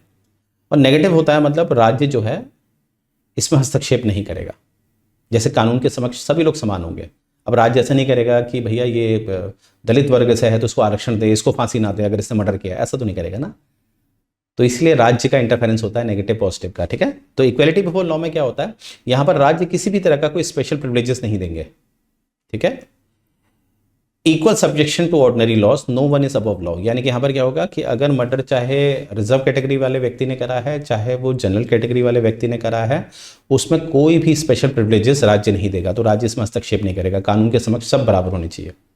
और इक्वल प्रोटेक्शन ऑफ लॉज में क्या होता है कि लॉज में आपने देखा होगा बहुत सारे लॉज बनाए जाते हैं, चाहे वो केंद्र स्तर से बनाए जा रहे हैं, चाहे वो राज्य स्तर से बनाए जा रहे हैं, चाहे वो हमारी पार्लियामेंट, आज माफ कीजिएगा, चाहे हमारी पंचायतें, म्यूनिसिपैलिटी, उनके पास भी आजकल अधिकार हैं, वो कुछ अपने लेवल पे कानून बना लेते हैं, बाई लॉज कहते हैं जिनको। तो वो अगर इस तरह से संरक्षण दे रहे हैं, एक प्रिविलेजेस दे रहे हैं, तो वो बना सकते हैं, उन सभी के साथ भेदभाव नहीं किया जाएगा, सभी लॉज को इक्वल प्रोटेक्शन दी जाएगी, राइट, सभी लॉज को इक्वल प्रोटेक्शन दी जाएगी। तो आप समझ पाए होंगे इसका क्या मतलब है, ठीक है। अब देखिए एक चीज और याद रखिएगा, यहां पर देखिए एक हमारे एवी डाइसी साहब हैं, उन्होंने रूल ऑफ लॉ दिया था। रूल ऑफ लॉ में इन्होंने 3 सिद्धांत दिए थे। देखो रूल ऑफ लॉ का मतलब ये क्या हुआ कि कानून का शासन होना चाहिए, अर्थात कोई भी डिक्टेटरशिप, कोई भी तानाशाही नहीं होनी चाहिए, कोई भी निरंकुश शक्ति नहीं होनी चाहिए। तो एवी डाइसी ने 3 सिद्धांत दिए थे। एक पहला उन्होंने दिया था रूल ऑफ लॉ होना चाहिए। क्या भारत में रूल ऑफ लॉ है? बिल्कुल है, तभी तो हम कहते हैं सर्वोपरि संविधान। हमारे वहाँ आपने देखा होगा कि सर्वोच्च न्यायालय जो कह देता है, चाहे वो केंद्र सरकार है चाहे वो राज्य सरकार है, उसको मानती है, इसीलिए हम सर्वोच्च न्यायालय के आगे माननीय लगाते, ऑनरेबल। तो रूल ऑफ लॉ तो है हमारे वहां, राइट। इवन हमारे आर्टिकल 21 में आप देख लीजिए क्या लिखा हुआ है, right to life and personal liberty except procedure establish by law, यानी कि आपका जीवन, आपकी लिबर्टी छीनी जा सकती है अगर उससे संबंधित कानून है, राइट। जैसे कि सेक्शन 64 देखते हैं बीएनएस का, भारतीय न्याय संहिता का अगर आप सेक्शन 64 देखते हैं, तो अगर कोई व्यक्ति किसी का रेप करता है तो उस व्यक्ति को 20 साल का सजा दिया जा सकता है, 20 साल की, तो उसकी लिबर्टी जो है वो छीनी जाएगी, 20 साल तक उसे जेल में रख देंगे, क्योंकि उसने कुछ ना कुछ अपराध किया है। तो कानून से ऊपर कुछ नहीं है, वो ऐसा नहीं कहेगा मेरी लाइफ है, ऊपर वाले ने मुझे लाइफ दी है, राज्य ने थोड़ी ना दी है लाइफ, तो राज्य मेरी लाइफ कैसे ले सकता है? लाइफ तो मुझे ऊपर वाले ने दी है, कुदरत ने दी है, तो ऐसा नहीं हो सकता, राइट, क्योंकि रूल ऑफ लॉ। दूसरा उन्होंने दिया था equality before law. Equality before law वो भी हमारे भारत में दिखाई देता है आर्टिकल 14 में, कि कानून के समक्ष सब समान होंगे। यहाँ पर राज्य एक नेगेटिव हो जाएगा, राज्य बीच में हस्तक्षेप नहीं करेगा। ऐसा नहीं कि भैया कोई दलित वर्ग का व्यक्ति है, उसने रेप कर रखा है या मर्डर कर रखा है तो उसको छोड़ दो, ऐसा नहीं करेगा। तो ये भी हमारे में दिखाई देता है। और तीसरा जो हमारा एवी डाइसी बताता है, वो बताता है प्रीडोमिनेंस ऑफ लीगल स्पिरिट। इसका क्या मतलब होता है, यहाँ पर इसका तात्पर्य था कि जो क्योंकि समाज में ज़्यादा संवेदनशील होती है न्यायपालिका, न्यायपालिका हर मुद्दे को देखती है और न्यायपालिका ही डिसाइड करेगी क्या क्या अधिकार दिए जाएंगे समय समय पर। परंतु भारत में ऐसा नहीं है। भारत में आपको पता है जो भारत में लोगों को अधिकार दिए जाते हैं वो संविधान में लिखे गए हैं, और हमारे वहाँ जो न्यायपालिका उसका ये कर्तव्य है कि उन अधिकारों को प्रोटेक्ट करे। तो ये जो नियम है प्रीडोमिनेंस ऑफ लीगल स्पिरिट, वो हमारे भारत में लागू नहीं होती है, क्योंकि प्रीडोमिनेंस ऑफ लीगल स्पिरिट किसको ज़्यादा शक्तिशाली बनाती है? न्यायपालिका को, और अधिकार न्यायपालिका से ही आएंगे समय समय पर वो भारत में नहीं होता। भारत में अधिकार कहाँ है? संविधान में। तो ये बात याद रखेगा। रूल ऑफ लॉ जो एविडाइसी का दिया गया है, उसमें जो 3 सिद्धांत उन्होंने दिए हैं, उसमें से 2 ही सिद्धांत हमारे भारत में लागू होते हैं। जो तीसरा है प्रीडोमिनेंस ऑफ लीगल स्पिरिट, वो लागू नहीं होता है। Very important point. आगे देखते हैं आर्टिकल 14 जो है उसका भी एक्सेप्शन है। देखिए क्या क्या एक्सेप्शन है। आर्टिकल 361 आपको पता है, राष्ट्रपति और जो गवर्नर है उन पे कोई भी क्रिमिनल और सिविल प्रोसीडिंग नहीं चलेगी, उनके पद में नहीं चलेगी। अर्थात पहले उनके लिए महाभियोग चलाना पड़ेगा, उनको उनके पद से निकाला जाएगा। जैसे राष्ट्रपति के लिए तो महाभियोग चलाना पड़ेगा, तब जाकर उन पे जो क्रिमिनल प्रोसीडिंग है, सिविल प्रोसीडिंग है, वो चलाई जा सकती है। अगर ये पद में है तो नहीं चलाई जा सकती, राइट। और 361 जो है ये 44वें संशोधन से आया था 1978 में। इसमें ये कहा गया था कि जैसे 361 में जो भी पब्लिकेशन होता है पार्लियामेंट में, जो भी पर्सन पब्लिकेशन करता है पार्लियामेंट में, जो भी हो रहा है, अब चाहे उसमें अच्छा हो रहा गलत हो रहा, पर वो सत्य होना चाहिए। तो अगर उसका पब्लिकेशन वो बाहर करता है तो उसको किसी भी तरह से उस पर कोई भी सिविल प्रोसीजर नहीं लगाया जाएगा उस व्यक्ति पे। अब बस शर्त है कि उसने जो डेटा लाया है उसके साथ कोई मैनिपुलेशंस ना करी हो, माल प्रैक्टिस ना करी हो डेटा में, ठीक है। अगर वो पब्लिकेशन कर रहा है कि आज लोकसभा में ये बहस हुई, लोकसभा में ये कहा गया, इस व्यक्ति ने ऐसी बात बोली, इस व्यक्ति ने शहीद भगत सिंह के बारे में गलत बोला, जैसे दिल्ली में आपको देखा ही होगा आपने, दिल्ली में शहीद भगत सिंह पे चल रहा है कि ऐसा नहीं बोलना था हमारी वहाँ की तत्कालीन मुख्यमंत्री जी द्वारा। तो ये अगर सत्य में हुआ है, अंदर हुआ है और वो प्रकाशित किया जा रहा है, तो उस व्यक्ति पे कोई भी किसी भी तरह का केस नहीं चलेगा, उसको छूट मिलेगी, राइट। तो ये है 361A 44th अमेंडमेंट से जुड़ा गया है। पार्लियामेंट्री प्रिविलेजेस में आपको पता है जो हमारे 105 है, यहाँ पर MP होते हैं, और 194 में हमारे MLA होते हैं, ठीक है। MP और MLA आपको पता है क्योंकि अंदर वो कभी कभी सरकार पे काफ़ी आलोचनाएं करते हैं, कुछ ऐसी कटाश बोलते हैं जो नहीं बोलना चाहिए, पर वहाँ पर बोला जाता है क्योंकि तभी सत्य बाहर आएगा। तो उन पे भी किसी भी तरह का डिफेमेशन, सिविल रॉन्ग्स नहीं लगाए जाएंगे, ठीक। 31C में देखिए, 31C जो है, 31C में क्या है आपको पता है? 31C बेसिकली करता क्या है? 31C 39B, आर्टिकल 39B और आर्टिकल 39C को लागू करते समय आर्टिकल 14 और आर्टिकल 19 को बाईपास कर सकता है। मैं यहाँ पे लिख देता हूँ। देखिए आर्टिकल 31C जो है वो क्या करता है? 39B और C को लागू करने के लिए आर्टिकल 14 और आर्टिकल 19 का बाईपास किया जा सकता है। देखो यहाँ पर बाईपास किसका हो रहा है? फंडामेंटल राइट्स का। 14 का देखो बाईपास हो रहा नहीं हो रहा, क्योंकि 39B बात करता है, वो कहीं ना कहीं पूंजीवाद को बचाने की बात करता है कि जो एक्यूमुलेशन ऑफ वेल्थ होता है उसको रोकता है वो। 39B पूंजीवाद को बचाता है, और C जो करता है वो डिस्ट्रीब्यूशन कर देता है, यानी कि समाजवाद को आगे लाता है। तो पूंजीवाद को रोकना, समाजवाद को आगे लाना, ये 39B और C करते हैं। तो यहाँ पर 31C क्या करता है? 39B और C को लाने के लिए 14 और 19 को बाईपास कर सकता है। तो यहाँ पर देखिए आर्टिकल 14 को बाईपास किया जा रहा है, राइट। तो ये है एक्सेप्शन आपके आर्टिकल 14 के, क्योंकि कानून के समक्ष जो है समानता को बाईपास किया जा रहा है, ठीक है। तो ये चीज़ याद रखिएगा। अब मैं आ रहा हूँ आर्टिकल 15 में। आर्टिकल 15 बात करता है कि सामाजिक स्तर पे किसी भी तरह से भेदभाव नहीं होगा। रिलीजन, रेस, कास्ट, सेक्स और प्लेस ऑफ बर्थ, ये 5 आधार दिए गए हैं, पर साथ साथ में शब्द ओनली भी लगाया गया है, केवल। यानी कि इसके अलावा अगर आप कोई और पॉइंट जोड़ देते हो तो राज्य भेदभाव कर सकता है। अर्थात अब इसको समझाने का तरीका मेरे पास एक उदाहरण है। जैसे आपको पता है कि बात होती है जब केयरिंग की, तो वहाँ पर पुरुष से ज़्यादा महिलाएं जो होती हैं वो केयरफुल मानी जाती हैं। केयरिंग नेचर ऊपर वाले ने महिलाओं को ज़्यादा दे रखा है। तो इसीलिए जब नर्स की विज्ञप्ति आती है तो वहाँ पर साफ लिखा रहता है कि नर्स के लिए जो अप्लाई करेंगे वो केवल महिलाएं करेंगी। तो ऐसा नहीं कि पुरुष जो हैं वो इस तरह का अगर भेदभाव देख रहे हैं तो वो सुप्रीम कोर्ट के पास चले जाएंगे कि भैया हमारे साथ तो भेदभाव हो रहा है। देखो यहाँ पर सरकार क्या करती है कि यहाँ पर सेक्स के आधार पर भेदभाव कर रही है कि सिर्फ महिलाओं को बुला रही है, पर एक और जस्टिफिकेशन दे रही है, केयरिंग नेचर, राइट। जैसे एक और उदाहरण ले लेते हैं, जैसे आप केदारनाथ, बद्रीनाथ जाइए तो वहाँ पर जो मुख्य पुरोहित होते हैं वो ज़्यादातर ब्राह्मण ही होते हैं। अब यहाँ पर तो अभी हमने देखा ना, रिलीजन, रेस, कास्ट के हिसाब से कोई भी भेदभाव नहीं होगा। रिलीजन तो कोई जो हमारे इस्लाम वर्ग के व्यक्ति हैं वो भी तो कहेंगे कि केदारनाथ की जो मेन सीट है उसमें हमें बैठाइए। पर आप देखिए यहाँ पर भी हमारे राज्य इसमें भेदभाव कैसे करता है, उसमें ये बताता है, जस्टिफिकेशन ये देता है कि आपको वेदों का ज्ञान होना चाहिए, एक संस्कृति से जुड़ाव होना चाहिए, तभी इस पोस्ट में आप बैठ सकते हैं। तो मुझे उम्मीद है आप समझ गए होंगे कि आर्टिकल 15 में या आर्टिकल 16 में दोनों में ओनली शब्द लिखा गया। ओनली क्या करता है? वो कहीं ना कहीं डिस्क्रिमिनेशन को अलाउ करता है, बट वो एक रीजनिंग बेस होना चाहिए, तर्कपूर्ण होना चाहिए। तो ओनली शब्द का ये महत्व होता है, राइट। तो आर्टिकल 15 में भी हमें दिखाई देता है कि सामाजिक स्तर पे और आर्टिकल 16 जो होता है वो पब्लिक एम्प्लॉयमेंट में भी हमें दिखाया जाता है ओनली शब्द बशर्त। और ये भी याद रखिएगा, आर्टिकल 15 में 5 आधार है, रिलीजन, रेस, कास्ट, सेक्स और प्लेस ऑफ बर्थ। और आर्टिकल 16 में 2 और आ जाते हैं, डिसेंट आ जाता है, वंश आ जाता है, एंड रेस, नहीं सॉरी, रेजिडेंस आ जाता है। आर्टिकल 16 में 2 और आ जाते हैं, डिसेंट एंड रेजिडेंस। रेजिडेंस के आधार पर भी पब्लिक एम्प्लॉयमेंट में भेदभाव नहीं होना चाहिए, पर तब भी हमें दिखाई देता है जब ग्रुप सी और ग्रुप डी की पोस्ट में आपको पता ही है डोमिसाइल लिया जाता है। आधार ये दिया जाता है कि जो व्यक्ति है जो नीचे काम करेगा उसको उस राज्य के कल्चर से वो ज़्यादा वाकिफ होता है, राइट। तो आइए आगे बढ़ते हैं। तो मुझे उम्मीद है ये चीज़ आप समझ पाए होंगे। अब देखिए यहाँ पर 15 में भी आपके एक्सेप्शंस हमें दिखाई देते हैं, जैसे यहाँ पर SC ST को आगे बढ़ाने के लिए, सोशल इकोनॉमिकली बैकवर्ड कास्ट को आगे बढ़ाने के लिए, इकोनॉमिकली वीकर सेक्शन आगे बढ़ाने के लिए, तो आपको रिजर्वेशन का प्रावधान दिखता है। तो रिजर्वेशन दिया जाता है, मैंने अभी बताया आपको, क्योंकि कहीं ना कहीं मैंने पहले ही बताया था आपको, fundamental rights are not absolute. Absolute का मतलब होता है कि उनको कहीं ना कहीं, और मैंने राज्य को बताया था कभी ये नेगेटिव करता है कब पॉजिटिव करता है, तो यहाँ पर राज्य को पॉजिटिव कर रहा है। राज्य क्या कर रहा है, जो सोशली एजुकेशनली बैकवर्ड होता है क्लास, उसको आगे बढ़ाने के लिए राज्य क्या करता है, हस्तक्षेप करता है। अब देखिए यहाँ पर आपको दिख रहा होगा, जैसे रिजर्वेशन के लिए फॉर ABC, जैसे OBC मतलब और अदर बैकवर्ड कास्ट में एक क्रीमी लेयर का कॉन्सेप्ट आया था कि जो लोग इकोनॉमिकली बहुत साउंड है उनको रिजर्वेशन नहीं दिया जाएगा, अन्यथा OBC को 27% रिजर्वेशन देने की बात की गई थी। और ऐसे ही इकोनॉमिकल वीकर सेक्शन को 103rd अमेंडमेंट के द्वारा 10% आरक्षण दिया गया है। ठीक है, ये आपने याद रखना है, ये अमेंडमेंट आपने याद रखना है। 93rd अमेंडमेंट है OBC के लिए जो 2005 में हुआ था, और ये इकोनॉमिकली वीकर सेक्शन के लिए 103rd अमेंडमेंट हुआ था 2019 में। हालांकि ये बात भी सुप्रीम कोर्ट ने कह रखी है कि जो क्रीमी लेयर है SC ST का, उस पर भी हमने काम करना है, उस पर काम करना है सरकारों ने, पर अभी तक वो बिकॉज ऑफ पॉलिटिकल प्रेशर ऐसा काम नहीं हो रहा है, राइट। अब देखिए आगे देखते हैं हम। आर्टिकल 16 मैंने बताई दिया आपको, यहाँ पर पब्लिक एम्प्लॉयमेंट को स्पेसिफाई किया गया है कि पब्लिक एम्प्लॉयमेंट में किसी भी तरह का भेदभाव नहीं होगा, राइट।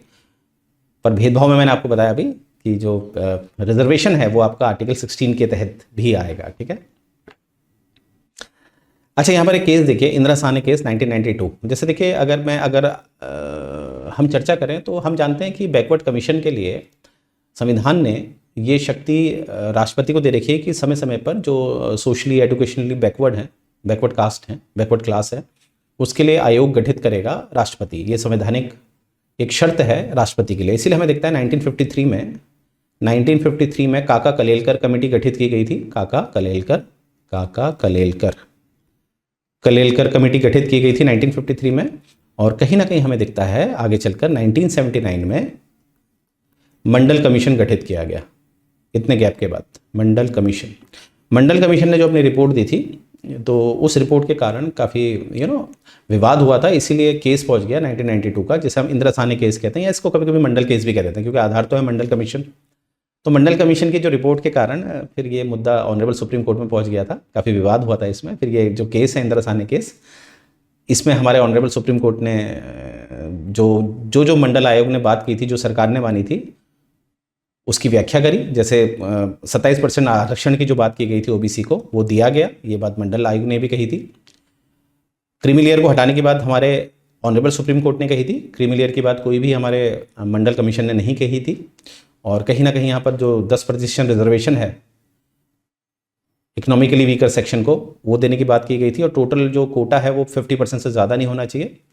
और यहाँ पर ऑनरेबल सुप्रीम कोर्ट ने ये भी कहा था कि जो SC ST वर्ग है उसको जो रिजर्वेशन है वो सिर्फ रिक्रूटमेंट के समय मिलना चाहिए, प्रमोशन में कोई रिजर्वेशन नहीं मिलना चाहिए।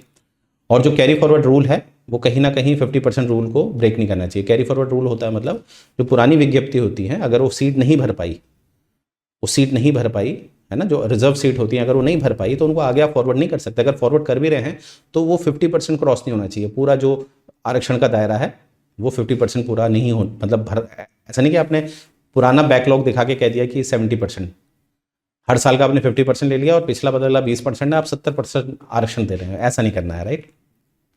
और हमारे ऑनरेबल सुप्रीम कोर्ट ने ये भी कहा कि परमानेंट स्टैट्यूटरी बॉडी बनाया जाए इस काम के लिए, ठीक है। तो यहाँ पर देखिए, ये मैंने ऑलरेडी बता दिया आपको, 1953 में काका कलेरकर बनाया गया था और 1979 में BP मंडल कमीशन बनाया था, जिन्होंने रिकमेंडेशन दिया था 27% OBC का। फिर इसको लागू करने में हमें VP सिंह की सरकार दिख रही है। 1991 में नरसिम्हा राव सरकार ने इसको कहीं ना कहीं कुछ क्योंकि 1992 में हमारे इंदिरा साहनी केस के बाद हमारी जो नरसिम्हा राव गवर्नमेंट है उसने इसमें काफ़ी चेंजेस करे। और कहीं ना कहीं जो national commission for backward caste है उसको कहीं ना, माफ़ करना, national commission for backward commission है उसको एक कॉन्स्टिट्यूशनल स्टेटस दिया बाय 102nd अमेंडमेंट, जो आगे हमें दिखता है। ठीक है, पर याद रखिएगा ये जो national commission of backward class है इसको 102nd कॉन्स्टिट्यूशनल अमेंडमेंट बाद में मिला है, संवैधानिक दर्जा बाद में मिला है, पहले ये कानूनी निकाय स्टैट्यूटरी के द्वारा ये आया था।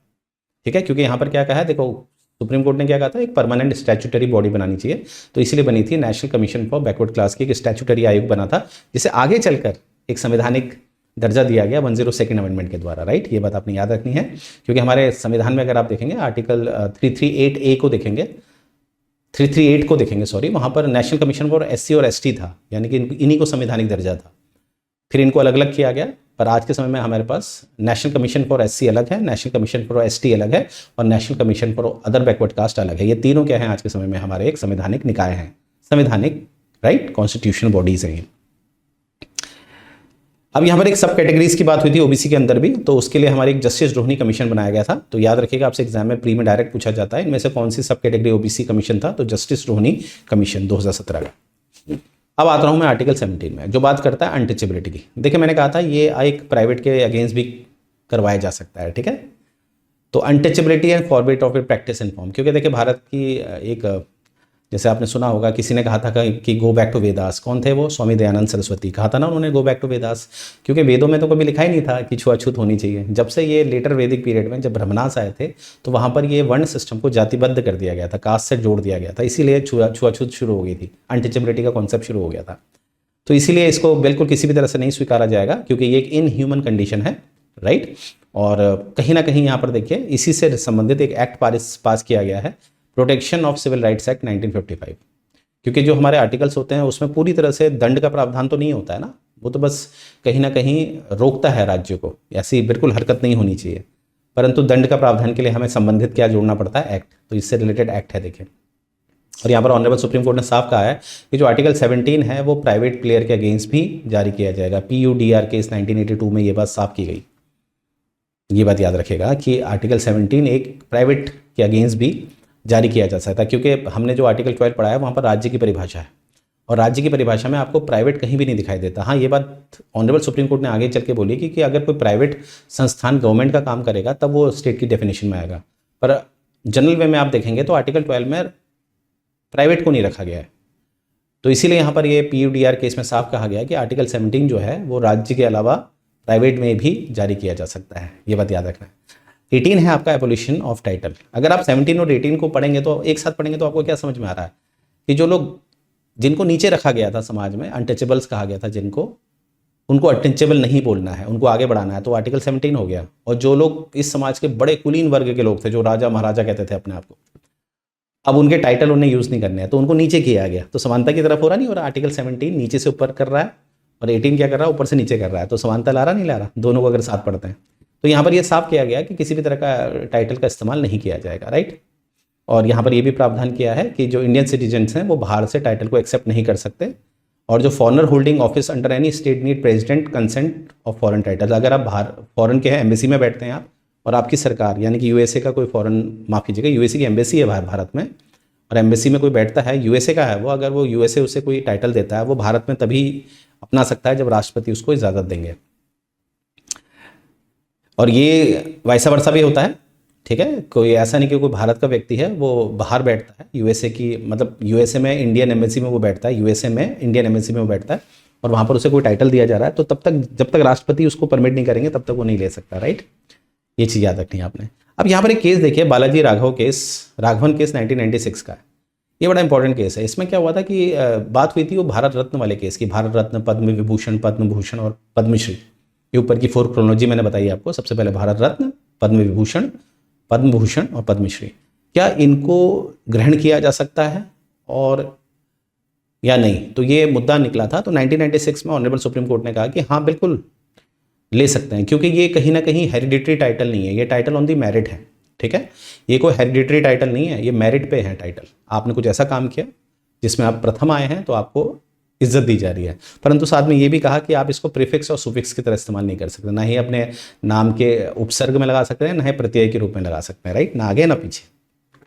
तो याद रखेंगे केस का नाम क्या है, बालाजी केस 1996। आगे देखते हैं। अब आगे आपका personal liberty, this is very important, right. क्योंकि मैंने बार बार कहा आपको, जैसे अगर मैं बात लॉके की भी करूँ, लॉके ने भी कहा था कि 3 जो अधिकार हैं, प्रॉपर्टी, लाइफ और लिबर्टी, ये हमेशा लोगों के पास रहेगी। जिस दिन राज्य ये अधिकार आपके छीनेगा तो आप राज्य के अगेंस्ट रिवॉल्यूशन कर सकते हैं, हथियार भी उठा सकते हैं। तो ये बात कही थी जॉन लॉके ने, जिनका जन्म हुआ था 1632 में। तो देखिए इसीलिए हमारा जो लिबर्टी होता है वो आपके कहाँ दिया गया, आर्टिकल 19 में।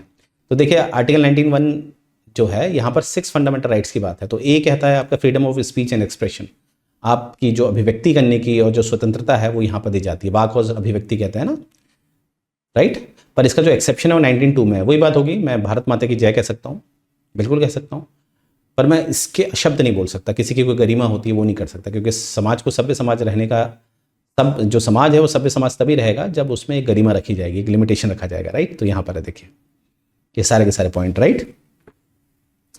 बी का देखिए फ्रीडम ऑफ असेंबली। देखिए लोकतंत्र की खूबसूरती है कि आप असेंबल हो सकते हैं, वरना लोकतंत्र की क्या है ना, एक साथ आप सरकार के विरुद्ध आलोचनाएं कर सकते हैं, एक साथ खड़ा हो सकते हैं, राइट। पर शर्त है विदाउट आर्म्स होना चाहिए, राइट। ऐसा नहीं कि आपने हथियार उठा रखा है, ऐसा नहीं हो सकता। तो ये आपको अधिकार है, बिल्कुल अधिकार है, 19(1) बी में ये बताया गया है, ठीक है। और इसके जो रेस्ट्रिक्शंस हैं वो आपका होता है, जैसे आपका सीआरपीसी का धारा 144 होती है, धारा 141 होती है, जिसमें 5 और 5 से ज़्यादा लोग एक साथ खड़े नहीं हो सकते जब भी बात लॉ एंड ऑर्डर की होती है, राइट। तो वो इसका अपवाद है।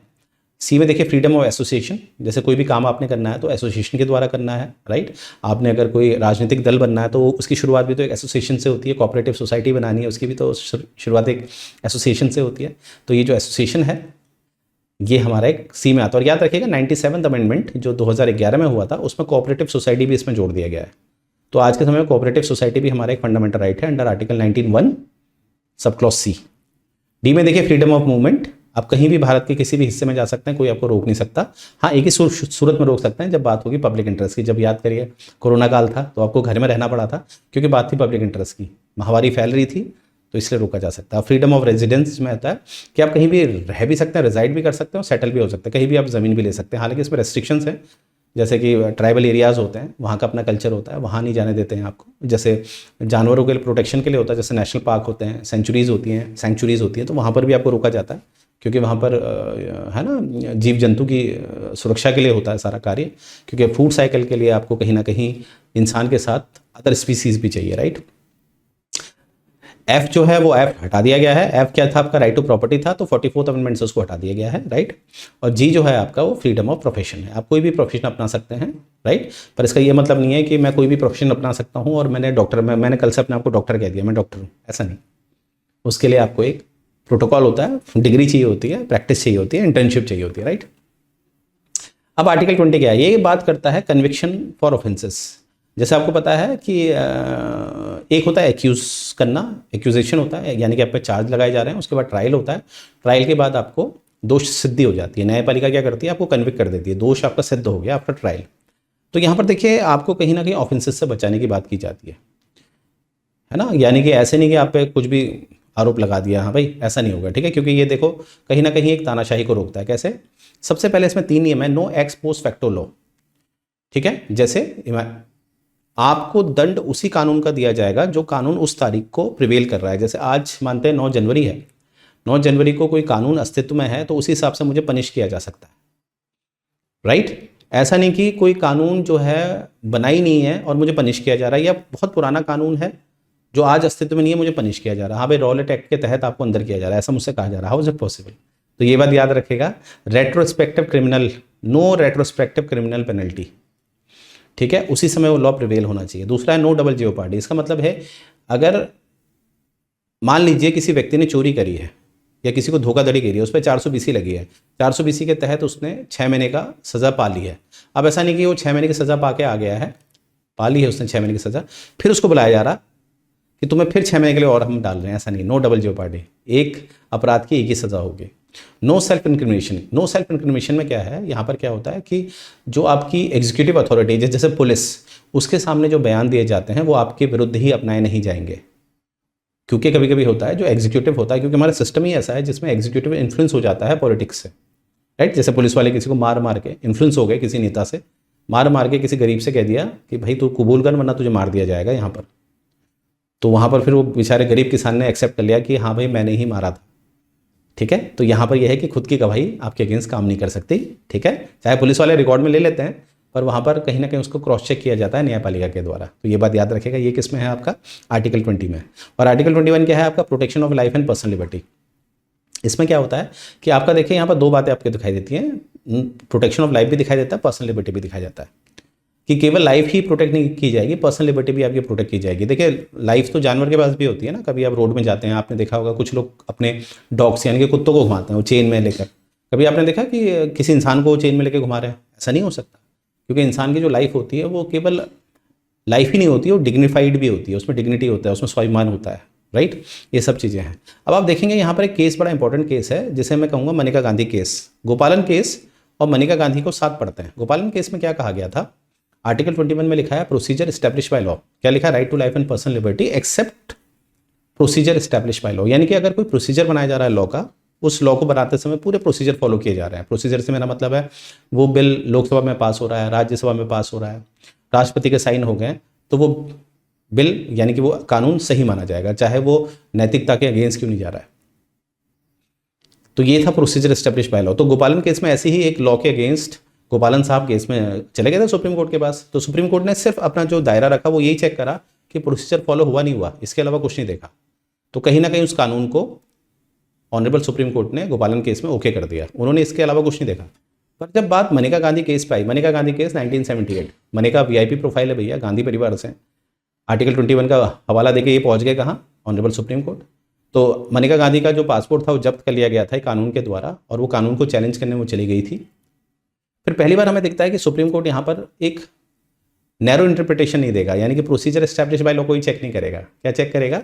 वाइडर, यानी कि प्रोसीजर एस्टैब्लिश बाय लॉ तो चेक करेगा, परंतु इसके अलावा ये भी चेक करेगा क्या ये एथिकली सही है, भारत के जो संविधान का रूप है, भारत में जो स्थिति है, क्या उसके अनुरूप है या नहीं है लॉ। तो यहाँ पर पहली बार हमें दिखता है एक ट्रायंगुलर, एक गोल्डन ट्रायंगुलर का कॉन्सेप्ट दिखता है। गोल्डन ट्रायंगल, गोल्डन ट्रायंगल में कौन कौन से आर्टिकल आते हैं?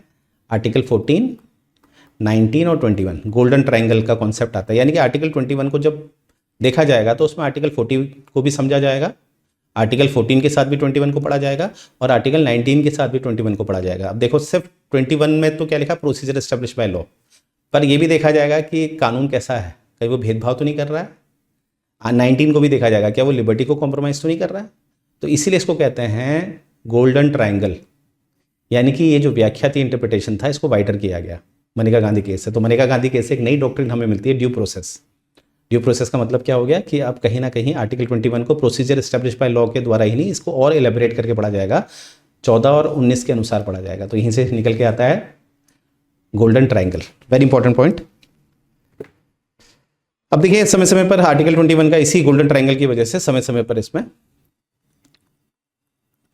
21 में क्या क्या आएगा वो आपको दर्शाया गया। देखा यूपीएससी 2021 में पूछा गया था ये केस, राइट टू प्राइवेसी जो है वो किसका पार्ट है? तो आर्टिकल 21 में है। कौन से केस से आया है? के एस पुट्टास्वामी केस, के एस पुट्टास्वामी। ठीक है, आधार कार्ड के दौरान जब आधार कार्ड बनाए जा रहे थे तो ये एक रिटायर्ड जज थे, इन्होंने पूछा कि भैया हमारी बायोमेट्रिक कहाँ ले जा रहे हो, हमारे पर राइट टू प्राइवेसी होना चाहिए, तो इसलिए राइट टू प्राइवेसी मिला। राइट टू मैरी, ये 2019 में पूछा गया। तो राइट टू मैरी भी क्या है? आपका एक फंडामेंटल राइट है। तो इस तरह से आपसे पूछे जाते हैं। तो आपने क्या करना है, जिस वर्ष भी आप पेपर देने जा रहे हैं वहाँ पर देख लीजिए कि कहीं ऑनरेबल सुप्रीम कोर्ट ने कोई इंटरप्रिटेशन तो नहीं किया कि आर्टिकल 21 में कौन सा नया सब्जेक्ट आया है। तो आपसे जरूर पूछा जाता है एग्जाम में। देखिए 2024 में ये पूछा गया था, तो आपका बड़ा इंपॉर्टेंट बन गया एग्जाम के लिए। आगे देखते हैं आर्टिकल 21 आपको मैंने बताया कि 86 अमेंडमेंट जो था 2002 में हुआ था, उसके द्वारा जो राइट टू एजुकेशन है, जो 6 से 14 साल के बच्चे हैं उनको फ्री में राज्य के स्कूलों में शिक्षा दी जाएगी 6 से 14 साल के बच्चों का, अर्थात क्लास 8 तक फ्री में एजुकेशन दी जाएगी। तो यहाँ पर क्या है, ये कौन सा आर्टिकल है? आर्टिकल 21A 86 अमेंडमेंट के द्वारा। और 86 अमेंडमेंट ने, ये तो भाग 3 हो गया, पार्ट 3 हो गया।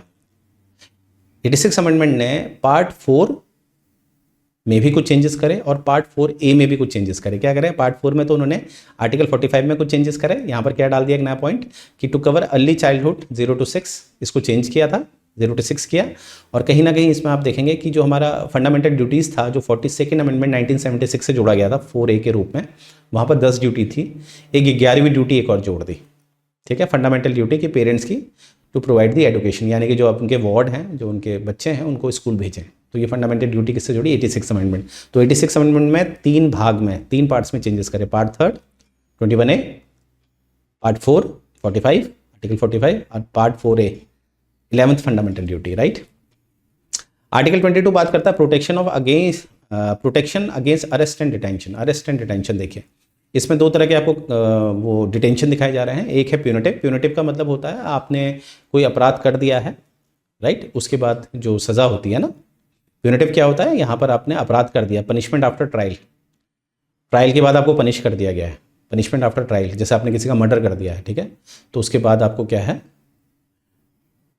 ना, आपको जो सुरक्षा मिलेगी वो आर्टिकल 22 के द्वारा मिलेगी। और प्रिवेंटिव होता है, इसमें अभी आपने कोई अपराध नहीं किया है, ठीक है, अभी अपराध नहीं किया है पर अपराध हो सकता है, उसको कहते हैं प्रिवेंटिव डिटेंशन। तो जो आपका प्यूनिटिव डिटेंशन होता है, इसमें आपको 24 घंटे के भीतर मजिस्ट्रेट के सामने प्रस्तुत करना होता है। जब आपको गिरफ्तार किया जाता है, कोई आपको पुलिस आपको डिटेन करती है, तो 24 घंटे के भीतर आपको कहाँ प्रस्तुत करना होता है, नज़दीकी मजिस्ट्रेट। इसमें जो ट्रैवलिंग टाइम होता है उसको एक्सक्लूड किया जाता है, ठीक है, एक्सक्लूड किया जाता है। कभी कभी पुलिस वाले इसका फ़ायदा भी ले लेते हैं, घुमाते रहते हैं, है ना। अगर किसी को हर्ट हो रखा है तो उसकी ब्लीडिंग होने की वजह से उसकी मृत्यु हो जाती है, राइट। प्रिवेंटिव डिटेंशन में क्या होता है कि जैसे कोई बहुत बड़ा बाहुबली है या कोई बहुत बड़े नेता है, उनको रोक दिया जाता है कि अगर वो किसी क्षेत्र में जा रहे हैं और स्पीच दे रहे हैं, हो सकता है उसमें हिंदू मुस्लिम हो जाए, तो इसलिए रोक दिया जाता है, राइट। तो ये होता है प्रिवेंटिव डिटेंशन। और प्रिवेंटिव डिटेंशन में क्या होता है कि मैक्सिमम 3 महीने तक प्रिवेंट किया जा सकता है, इससे ज़्यादा नहीं। तो मैंने क्या कहा, प्यूनिटिव में 24 घंटे के भीतर नज़दीकी मजिस्ट्रेट के पास ले जाना है, और प्रिवेंटिव में मैक्सिमम 3 महीने तक आप किसी को डिटेन कर सकते हैं। और ये डिटेन उसके खुद के घर में भी होता है। ज़्यादातर प्रिवेंटिव डिटेंशन में डिटेन तो उसी के घर में होता है, राइट, जैसे राहुल गांधी जी को कर दिया गया था। अब है राइट अगेंस्ट एक्सप्लॉयटेशन, ठीक है। राइट अगेंस्ट एक्सप्लॉयटेशन में देखेंगे आर्टिकल 23 करता है prohibit of traffic in human beings and force labour, ठीक है। तो कहीं ना कहीं अगर आप देख लीजिए कि ज़्यादातर फोर्स ट्रैफिकिंग ह्यूमन बींग्स में ज़्यादातर फीमेल की होती है, तो ये कहीं ना कहीं उस चीज़ को रोकता है, ठीक है। तो prohibition of trafficking human beings and force labour, ठीक है। तो ये अवेलेबल अगेंस्ट स्टेट भी होता है और प्राइवेट पर्सन भी होता है। ज़्यादा तो उसमें प्राइवेट पर्सन ही इंगेज होते हैं, नो डाउट, राइट। आर्टिकल 24 देखिए, ये है prohibition of employment of children below 14 in hazards. यानी कि अगर कोई बच्चा है, अगर वो फिल्म इंडस्ट्री में काम करता है तो कर सकता है, वो हैजार्डस इंडस्ट्री नहीं होती है। पर हमारे ऑनरेबल सुप्रीम कोर्ट ने ये कहा है कि स्कूल टाइम में नहीं होना चाहिए, राइट। जो बाल कलाकार होते हैं बच्चे, अगर आप उनको एम्प्लॉय करते हैं तो पहली कंडीशन तो है वो हैजार्डस नहीं होना चाहिए। अगर वो हैजार्डस हुआ तो वो आर्टिकल 24 का वायलेशन हो जाएगा, और कहीं ना कहीं स्कूल टाइम में नहीं होना है, हायरिंग स्कूल टाइम में नहीं होनी है, राइट। तो ये है 24। अब देखिए, ये है आपका कहीं ना कहीं हमारे जैसे हम कहते हैं ना, हमारा देश एक सेक्युलर है। सेक्युलर मतलब पंथ निरपेक्ष। अब सेक्युलर शब्द तो 42nd अमेंडमेंट 1976 से जोड़ा गया था। तो मैंने पहले भी बताया कि सेक्युलर उस समय 1950s में जब हमारा संविधान बन के आया, तो उस समय जो सेक्युलर शब्द का मतलब होता था वो धर्मनिरपेक्ष होता था। मतलब शासन प्रशासन धार्मिक गतिविधियों में इंटरफेयर नहीं करेंगे। पर भारत में तो ऐसा हो नहीं सकता था ना, भारत में इतनी डाइवर्सिटी है, धर्म को लेकर इतनी डाइवर्सिटी है, हिंदू मुस्लिम सिख ईसाई जैनिज्म बुद्धिज्म जोरोएस्ट्रियन, इस तरह से, तो आपस में तो विवाद होगा ही। तो प्रशासन को तो आना ही पड़ेगा शांति व्यवस्था मेंटेन करने के लिए। इसीलिए उस समय हमने ओपनली सेक्युलर शब्द नहीं लिखा, क्योंकि वो क्या परिभाषित करता, धर्मनिरपेक्ष।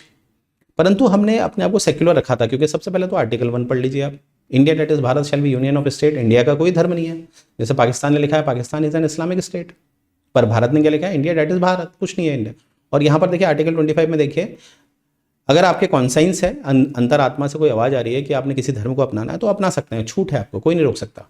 इसीलिए बी आर अम्बेडकर ने 1956 में बी आर अम्बेडकर साहब ने 1956 में बुद्धिज्म अपना लिया था। 26 देखिए, अब धर्म से जुड़े हुए जो रिलीजियस अफेयर्स होते हैं वो आप क्या कर सकते हैं, मान सकते हैं। अब मैं कल सिखिज्म धर्म को अपना लूँ, राइट, तो ऑब्वियसली मैं पगड़ी पहनूंगा, कोई नहीं रोकेगा मुझे। हालांकि व्यक्तिगत तौर पे तो मैं दोनों धर्म को एक ही मानता हूँ, हिंदुज़्म और सिखिज्म, क्योंकि महाराजा हरि सिंह के झंडे पे आप देखेंगे तो माता का, दुर्गा माता का वो दिखता है पिक्चर, राइट, देखिएगा महाराजा हरि सिंह के झंडे पे। और आर्टिकल 27 देखिए, आर्टिकल 27 में क्या है कि किसी भी तरह से धर्म के नाम पे आपसे टैक्स नहीं लिया जाएगा। राज्य की जिम्मेदारी है कि धर्म के नाम पे आप टैक्स नहीं लेंगे किसी पर्टिकुलर धर्म को बढ़ाने के लिए, ठीक है, क्योंकि राज्य का तो कोई धर्म नहीं है, तो धर्म के नाम पे कोई टैक्स नहीं आएगा, ठीक है। अब फीस लेना अलग बात होती है, जो आपको जब आप वैष्णो देवी जाते हैं, बड़े बड़े मंदिर जाते हैं, तो वहाँ पर आपसे जो फीस ली जाती है वो इंटरनल मैनेजमेंट के लिए ली जाती है। कोई व्यक्ति आपके लिए काम कर रहा है, सेवा दे रहा है, तो उसके लिए फीस तो बनती है ना, तो फीस अलग होता है, टैक्स अलग होता है। और आर्टिकल 28 है कि किसी भी रिलीजियस इंस्ट्रक्शन की कोई भी जगह नहीं होती है स्टेट फंडेड एजुकेशनल इंस्टीट्यूशंस में। हालांकि इन एजुकेशनल इंस्टीट्यूशन को 4 में डिवाइड कर रखा है, डोंट वरी, जब आपको मेंस पढ़ाया जाएगा तो सारा पढ़ाया जाएगा, परंतु इतना याद रखिएगा, जैसे कोई आप सरकारी विद्यालय में जा रहे हैं तो वहाँ पर किसी भी तरह से आपको रिलीजियस इंस्ट्रक्शंस नहीं दिखाई देंगे, राइट। आगे बढ़ते हैं, आर्टिकल 29 और 30 को एक साथ पढ़ेंगे। ये कहीं ना कहीं आपका कल्चरल और एजुकेशनल राइट्स को प्रोटेक्ट करता है, खासकर माइनॉरिटी के लिए है, ये है माइनॉरिटी के लिए, माइनॉरिटीज़ के लिए है ये, राइट। मैंने कहा था कि लोकतंत्र की सबसे बड़ी कमी क्या होती है, अगर मैं पॉपुलर सोवरेनिटी को देखूं जॉन रूसो का, तो वहाँ पर क्या होता है कि पॉपुलर सोवरेनिटी में जो बहुमत में है उनका तो फ़ायदा है, पर जो अल्पसंख्यक है उनका नुकसान हो जाता है। तो इसीलिए भारत में पार्लियामेंट्री सोवरेनिटी को सपोर्ट किया गया, जहाँ पर अधिकारों को प्रिजर्व किया जाता है अल्पसंख्यकों के। तो यहाँ पर क्या, protection of interest of minority, right, जैसे हमारा शेड्यूल 5 और शेड्यूल 6 भी इसमें काम करता है, ठीक है। तो यहाँ पर है, और आर्टिकल जो 29 है और आर्टिकल 30 है, इन दोनों में ये डिफरेंस है कि आर्टिकल 29 में जो माइनॉरिटी की बात की गई है, जो भी सुविधाएं माइनॉरिटी को दी गई हैं वो अन्य को भी दी जा सकती है, वो जो मेजोरिटी में है उनको भी दी जा सकती है, क्योंकि इसमें एक शब्द लिखा है any section of the citizens. तो ऑनरेबल सुप्रीम कोर्ट ने इसको डिफाइन किया था कि एनी सेक्शन ऑफ सिटीजन्स की वजह से आर्टिकल 29 का दायरा केवल अल्पसंख्यकों तक ही नहीं रहेगा, माइनॉरिटी तक ही नहीं रहेगा, या अन्य अदर में भी चला जाएगा, राइट, इसीलिए। और 30 में तो साफ लिखा है ऑल माइनॉरिटीज़। तो हमने क्या देखा, आर्टिकल 29 और आर्टिकल 30 के दायरे में दायरा किसका बड़ा है, आर्टिकल 29 का, राइट। तो ये चीज़ याद रखिएगा, वेरी इंपॉर्टेंट। अब देखिए आपका आ गया 32, जो मैंने कहा था ये रेट की बात करता है, और ये खुद एक फंडामेंटल राइट है, क्योंकि आपका हाई कोर्ट के पास भी है आर्टिकल 226 के द्वारा, आपको पता ही है, राइट, पर वो एक फंडामेंटल राइट नहीं है। तो अम्बेडकर कहते हैं it is an article without which the constitution would be nullified, ठीक है। अब पता चला फंडामेंटल राइट्स तो दे दिए, पर इसके लिए कोई तो संस्थान चाहिए जो हमारे फंडामेंटल राइट्स दिलाएगा। तो अगर ये नहीं होता, आर्टिकल 32 नहीं होता, तो फिर कोई फंडामेंटल राइट्स का फ़ायदा ही नहीं है, राइट। तो यहाँ पर ये जानबूझकर जो रेट है उसको फंडामेंटल राइट बनाया गया है, राइट। और रेट्स हमारे 5 तरह के होते हैं, हैबियस कॉर्पस, जिसे बंदी प्रत्यक्षीकरण कहते हैं, जिसका मतलब होता है टू हैव द बॉडी। अगर पुलिस वाले ने किसी को उठा लिया है और आपको दिख रहा है कि उसने गलती करी नहीं है, तो आप डायरेक्टली सुप्रीम कोर्ट के पास जा सकते हैं, और सुप्रीम कोर्ट ये रेट जारी करेगा पुलिस वालों के अगेंस्ट कि जिसको तुमने उठाया हमारे सामने लाओ, ठीक है। मैंडामस होता है वी कमांड, ठीक है। वी कमांड का मतलब होता है कि यहाँ पर जो अथॉरिटी होती है वो जूनियर से कहती है कि हम आपको आदेश देते हैं, आपने काम करना है। यानी कि जब अथॉरिटी काम नहीं कर रही होती है, ठीक है, काम नहीं कर रही होती है, तब यहाँ पर जैसे मानते हैं आप कॉलेज में गए, आपकी वो डिग्री नहीं दे रहे हैं, आपको डिग्री दे ही नहीं रहे, या आपका पीएफ का पैसा नहीं दे रहे हैं, तो आप क्या कर सकते हैं, ये रेट जारी करवा सकते हैं, फिर अथॉरिटी को देना पड़ेगा। अगर नहीं दे रहे हैं तो जस्टिफाई करना पड़ेगा। और प्रोहिबिट और सर्श्योरी जो होता है, ये हमारी न्यायपालिका में काम करते हैं। इसमें जो सुपीरियर कोर्ट होती है वो इन्फीरियर कोर्ट में ये रेट जारी करती है। प्रोहिबिशन में क्या होता है कि जो जो जूनियर कोर्ट है, अगर वो कोई केस सुन रही है, अभी तक उसमें अंतिम फैसला नहीं आया है, तो हायर कोर्ट क्या करेगी, सुपीरियर कोर्ट क्या करेगी, उस केस को अपने पास ले लेगी, उससे कहेगी कि तुम ये केस को रोक दो, उसे प्रोहिबिट कहते हैं। तो प्रोहिबिट में अभी फैसला नहीं आया होता है, ठीक है। कभी कभी क्या होता है, कोई जूनियर कोर्ट होती है, वो कभी कभी उसको पता नहीं चल पाता है, वो अपने जुरिसडिक्शन से बाहर की काम करने लग जाती है, ठीक है। Human errors are always there, है ना। लॉ को समझना इतना आसान भी नहीं होता, कभी भी कन्फ्यूजन हो जाता है। तो इसीलिए जो सुपीरियर कोर्ट होती है वो उसको रोक देती है वहीं पर कि तुम्हारा जुरिसडिक्शन नहीं है। एक एग्जांपल ले सकते हैं, सुप्रीम कोर्ट ने हाई कोर्ट को रोक दिया कि जो तुम केस देख रहे हो यहाँ पर व्याख्या करने की बात है, तो व्याख्या करने का अधिकार आपके पास नहीं है, वो हमारे पास है, राइट। ये व्याख्या हम ही करेंगे। और सर्श्योरी में क्या होता है, पूरा फैसला आ जाता है जूनियर कोर्ट का, तो यहाँ पर कहीं ना कहीं ऑर्डर को क्वेश्चन कर देता है सीनियर कोर्ट, लोअर कोर्ट के ऑर्डर को क्वेश्चन कर सकता है। वही बात है, अगर पता चल रहा है कि जो इन्होंने ऑर्डर दिया था ये तो कहीं ना कहीं इनके जुरिसडिक्शन से बाहर का था, तो उसको ऑर्डर्स के द्वारा कैंसिल कर दिया जाता है। मतलब जो ऑर्डर उन्होंने दिया होता है लोअर कोर्ट ने, उसको कैंसिल कर दिया जाता है। तो प्रोहिबिशन और सर्श्योरी में डिफरेंस क्या है, डिफरेंस ये है कि भैया प्रोहिबिशन में अभी फैसला नहीं आया है और सर्श्योरी में फैसला आ चुका है, ये बात याद रखना। और दोनों ही न्यायपालिका लेवल पे काम करती हैं। कोवरेंटो मतलब होता है अधिकार परीक्षा, यानी कि किस अथॉरिटी से तुमने ये फैसला दिया, राइट। जैसे एक बार केस हुआ था कि किसी का पता चला, वो कॉलेज में अच्छी डीन पोस्ट में थे, वो बाद में पता चला उनकी तो डिग्री फर्जी थी। फिर ऑनरेबल कोर्ट ने ये रेट जारी करी, तुम किस अथॉरिटी से इस पोस्ट में बैठे हो, क्योंकि उस पोस्ट की एक बेसिक क्वालिफिकेशन थी और उनकी क्वालिफिकेशन तो फर्जी थी, ठीक है। तो इस केस में क्या होता है कि कोवरेंटो रेट जारी करी जाती है, किस अधिकार से तुम यहाँ पर बैठे हो एक पब्लिक ऑफिस में, राइट। तो ये हैं आपके रेट, 5 तरह के होते हैं। अब रेट के बारे में मैंने बताया था आपको, सुप्रीम कोर्ट भी जारी करता है आर्टिकल 32 के तहत, हाई कोर्ट भी जारी करता है 226 के तहत, और जो सुप्रीम कोर्ट जारी करता है ये खुद एक फंडामेंटल राइट है, ये फंडामेंटल राइट नहीं है, ठीक है। अब क्या होता है, रेट जुरिसडिक्शन को देखा जाए तो यहाँ पर याद रखिएगा हाई कोर्ट का दायरा सुप्रीम कोर्ट से बड़ा होता है, क्योंकि हाई कोर्ट रेट पार्ट 3 के लिए भी डाल सकता है और किसी और राइट्स के लिए भी, किसी और पार्ट के लिए भी रेट जारी कर सकता है, कौन, हाई कोर्ट। परंतु जो सुप्रीम कोर्ट है वो केवल फंडामेंटल राइट्स के वॉल्यूशन में ही रेट जारी कर सकता है। तो हमने क्या देखा, ज़्यादा दायरा किसका बड़ा है, हाई कोर्ट का या सुप्रीम कोर्ट का। ऑब्वियसली हाई कोर्ट का, ये बात याद रखेगा। रेट जुरिस्डिक्शन में हमारा हाई कोर्ट बड़ा है, अदरवाइज अदर में तो सुप्रीम कोर्ट ही बड़ा है, राइट। अब आर्टिकल 33, 34, 35 देखेंगे, इसमें बस एक पार्लियामेंट को इंगेज किया, जैसे parliament can restrict fundamental right of armed forces. अब सोचिए कोई आर्मी में है, अब वो कह रहा है युद्ध छिड़ गया और वो कह रहा है नहीं नहीं नहीं नहीं मैं नहीं जा रहा, मेरे पास तो आर्टिकल 21 है, मैं नहीं लड़ूंगा। तो ये सोचिए, तो अगर आप आर्म्ड फोर्सेज में जा रहे हैं तो आपके बहुत सारे जो फंडामेंटल राइट्स हैं उनको कहीं ना कहीं रेस्ट्रिक्ट कर दिया जाता है पार्लियामेंट के द्वारा, और ये सिर्फ पार्लियामेंट कर सकती है। इसीलिए आपने देखा होगा डिफेंस आर्म्ड फोर्सेज ज़्यादातर पार्लियामेंट सेंट्रल लिस्ट में ही होती है, राइट। आर्टिकल 34 में क्या होता है, मार्शल लॉ अगर किसी एरिया में लग जाता है, मैंने आपको बताया भी था, मार्शल लॉ अगर किसी एरिया में लग जाता है तो वहाँ पर जो भी तबाही मिलिट्री करती है उसको इंडेमनीफाई करती है सरकारें, ठीक है। जैसे किसी को मार दिया, कुछ कर दिया, तो वहाँ पर जो जिसको मारेगा, जैसे आर्मी वाले मार के चले गए ना, तो उनको किसी तरह की सज़ा नहीं होगी, उसको इंडेमनीफाई कौन करेगा, पार्लियामेंट, मतलब पार्लियामेंट उसको बचाएगी जहाँ पर मार्शल लॉ लग गया, ठीक है। तो मार्शल लॉ में क्या होता है, आर्टिकल 21 भी कहीं ना कहीं कॉम्प्रोमाइज़ हो जाता है, ये बात याद रखिएगा। हालांकि इसको कहीं लिखा नहीं गया है पर ये रियलिटी है, प्रैक्टिकल कभी कभी कुछ और होता है, थ्योरी कुछ और होती है, राइट। और आर्टिकल 35 क्या है, only parliament can make law in certain fundamental rights. देखिए सिंपल सी बात है, फंडामेंटल राइट्स में अगर कोई भी चेंजेस करना है तो वो केवल पार्लियामेंट कर सकती है, राज्य की जो विधानसभाएं होती हैं वो नहीं कर सकती, क्योंकि फंडामेंटल राइट्स में यूनिफॉर्मिटी होती है। वो अधिकार जो यूनिफॉर्मिटी होती है, जैसे राइट टू लाइफ, अब राइट टू लाइफ तो हर जगह चाहिए नहीं चाहिए, राइट। तो ये चीज़ याद रखिएगा। अब ये मैंने ऑलरेडी बढ़ा दिया था आपको, 31A saving law for acquisition of, 31B, जैसे 31A क्या था, 31A लाया गया था जमींदारी को ख़त्म करने के लिए, ज़मींदारी को ख़त्म, जो एक्सेस लैंड है किसी के पास तो वो लैंड किसको दे दी जाए, वो लैंड किसी अन्य को दे दी जाए, वो है 31A। 31B क्या था आपका, जिसमें 9th शेड्यूल को जोड़ा गया कि कोई भी लॉ बनाया जाएगा उसको जुडिशियल रिव्यू नहीं होगा, आर्टिकल 13 को चैलेंज करने के लिए, ठीक। और 31C क्या था, मैंने बताया था 31C, 39B और 39B और 39C जो है आपके DPSP में, जो कहीं ना कहीं पूंजीवाद को ख़त्म करने के लिए, कम करने के लिए और समाजवाद को बढ़ाने के लिए नियम थे, जो आर्टिकल 14 और 19 को बाईपास कर सकते थे, वो था 31C। तो 31C समझ गए होंगे आप ये चीज़, ठीक है। अब याद रखिएगा जो आपका ये 9th शेड्यूल जोड़ा गया था, जो मैंने कहा था कि इसका जुडिशियल रिव्यू नहीं होगा, परंतु यहाँ पर IIR कोल्ह्यू केस 2007 में इसमें साफ कहा गया था सुप्रीम कोर्ट के द्वारा कि अगर आप 9th शेड्यूल में भी कानून जो लॉज डालेंगे उसका भी जुडिशियल रिव्यू होगा। और कब से होगा, 24 अप्रैल या उसके बाद से जो भी आपने लॉ 9th शेड्यूल में डाले हैं तो उनका जुडिशियल रिव्यू होगा। IIR कोल्ह्यू केस 2007 याद रखिएगा। अब देखिए कुछ राइट्स हैं आउटसाइड पार्ट 3, कुछ राइट्स हैं हमारे, जैसे 265 में no tax except by authority of law, 300A में जो प्रॉपर्टी वाला है, 301 में फ्री ट्रेड कॉमर्स, ये सारे राइट हैं हमारे, राइट टू वोट, ठीक है। आर्टिकल 326 में क्या है, राइट टू वोट। तो ये सब आपके जो राइट्स हैं वो आउटसाइड द पार्ट 3 हैं, पर फंडामेंटल राइट्स नहीं है। पर राइट्स देखिए हमारे संविधान में फंडामेंटल राइट्स के अलावा भी होते हैं, अदर पार्ट में भी होते हैं, पर वो सिर्फ राइट्स होते हैं, फंडामेंटल राइट्स नहीं होते, राइट।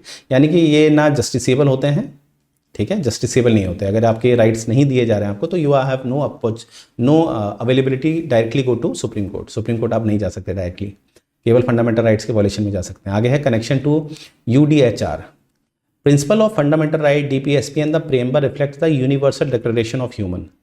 देखिए universal declaration of human rights जो हैं ये 10 दिसंबर 1948 को जनरल असेंबली द्वारा किया गया है ना। जनरल असेंबली आपको पता ही है, UN बनाया गया था 1945 में, तो जनरल असेंबली में ये घोषणा की गई, डिक्लेरेशन किया गया 10 दिसंबर 1948 को कि सभी देशों ने अपने अपने स्तर पे इन अधिकारों को प्रोटेक्ट करना है, ठीक है।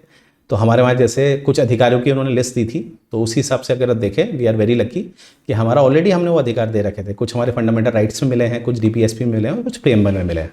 तो हमने पहले ही, क्योंकि हम लोग एक वेलफेयर स्टेट की तरफ आए थे ना, हमारा संविधान जो बन रहा था वो वेलफेयर स्टेट के लिए बन रहा था, पुलिस स्टेट नहीं बन रहा था। पुलिस स्टेट में क्या होता है, एग्जीक्यूटिव बहुत पावरफुल होते हैं। वेलफेयर स्टेट क्या होता है, जहाँ पर लोगों के अधिकारों को सुरक्षित किया जाता है, लोगों के विकास के लिए काम किया जाता है। तो वी आर वेरी लकी, हमारा पहले से ही हमने बना रखा था और ऑटोमेटिकली वो 10 दिसंबर 1948 को जब आया, देखो संविधान हमारा क्या बना, 1946 से 1949 तक हमारा संविधान बना और ये डिक्लेरेशन हुआ। तो वी आर वेरी लकी कि हमने पहले ही जो हमारा प्लानिंग थी ऑब्जेक्टिव रेजोल्यूशन के द्वारा, जो नेहरू जी ने प्रस्तुत की थी, वो मैच कर गई, तो हमें ज़्यादा एफर्ट नहीं करने पड़े। तो आज हमें वो फंडामेंटल राइट, DPSP और प्रेम्बल है, वो हमारा मैच करता है, अलाइन करता है किससे, UN declaration for human rights, जो कब आया 10 दिसंबर 1948 को।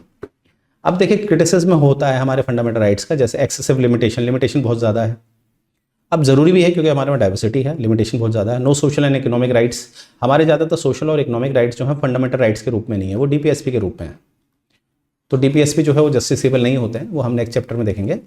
पर हमारे जो फंडामेंटल राइट्स में होते हैं वो पॉलिटिकल राइट्स होते हैं। बिल्कुल सही बात है, जस्ट सोशल और इकोनॉमिक राइट्स नहीं है हमारे। नो परमानेंसी राइट, जैसे कि मैंने बताया था कि राइट टू प्रॉपर्टी को देखना, पहले वो फंडामेंटल राइट था, अब नहीं है। राइट टू एजुकेशन जो पहले फंडामेंटल राइट नहीं है अब है, तो परमानेंसी तो नहीं है। सस्पेंशन ड्यूरिंग इमरजेंसी, बिल्कुल ये बात सही है। हालांकि फिर 44वें संशोधन में ये कहा गया कि 20 और 21 कभी सस्पेंड नहीं होगा। नो कंसिस्टेंट फिलॉसफी, यानी कि जो भी हमारे फंडामेंटल राइट्स होते हैं उसमें कोई कंसिस्टेंट फिलॉसफी नहीं है। जैसे मैंने अभी बताया ना आपको, मनेका गांधी केस आर्टिकल 21 के लिए, आर्टिकल 21 के लिए जब संविधान सभा ने आर्टिकल 21 को जोड़ा था प्रोसीजर एस्टैब्लिश बाय लॉ से, पर मनेका गांधी केस 1978 से इसमें डॉक्ट्रिन चेंज की गई, ड्यू प्रोसेस लाया गया। ड्यू प्रोसेस मतलब जहां पर मैंने आपको बताया था गोल्डन ट्रायंगल आया 14, 19, 21। पर ये देखिए, ये जो आलोचना की जा रही है गलत है, क्योंकि समाज जब परिवर्तनशील है तो ऑब्वियसली सिद्धांत तो परिवर्तित होने चाहिए ना, वरना तो जटिलता लाएंगे। तो मुझे उम्मीद है कि सेशन आपको पसंद आया होगा। मैं चाहता हूं कि आपकी एक माइंड मैच्योर हो जाए, क्योंकि ऑप्शन देके एलिमिनेट करके भी आप आंसर सही निकालें। तो एंड करने से पहले मैं बताना चाहता हूं ये डेडिकेटेड टेलीग्राम चैनल है हमारा फॉर एसडीओ पीपीएससी एचडीओ 2026। तो इसमें आपने क्या करना है, सब्सक्राइब करना है और अपनी तैयारी को बेहतर बनाना है। और ये हमारा नंबर है व्हाट्सएप, इंस्टेंट जो भी आपकी क्वेरी है वो यहाँ से रिजॉल्व की जाएगी, तो आप इसका नंबर का इस्तेमाल कर सकते हैं। राइट, तो यहीं से मैं सेशन एंड करने जा रहा हूँ।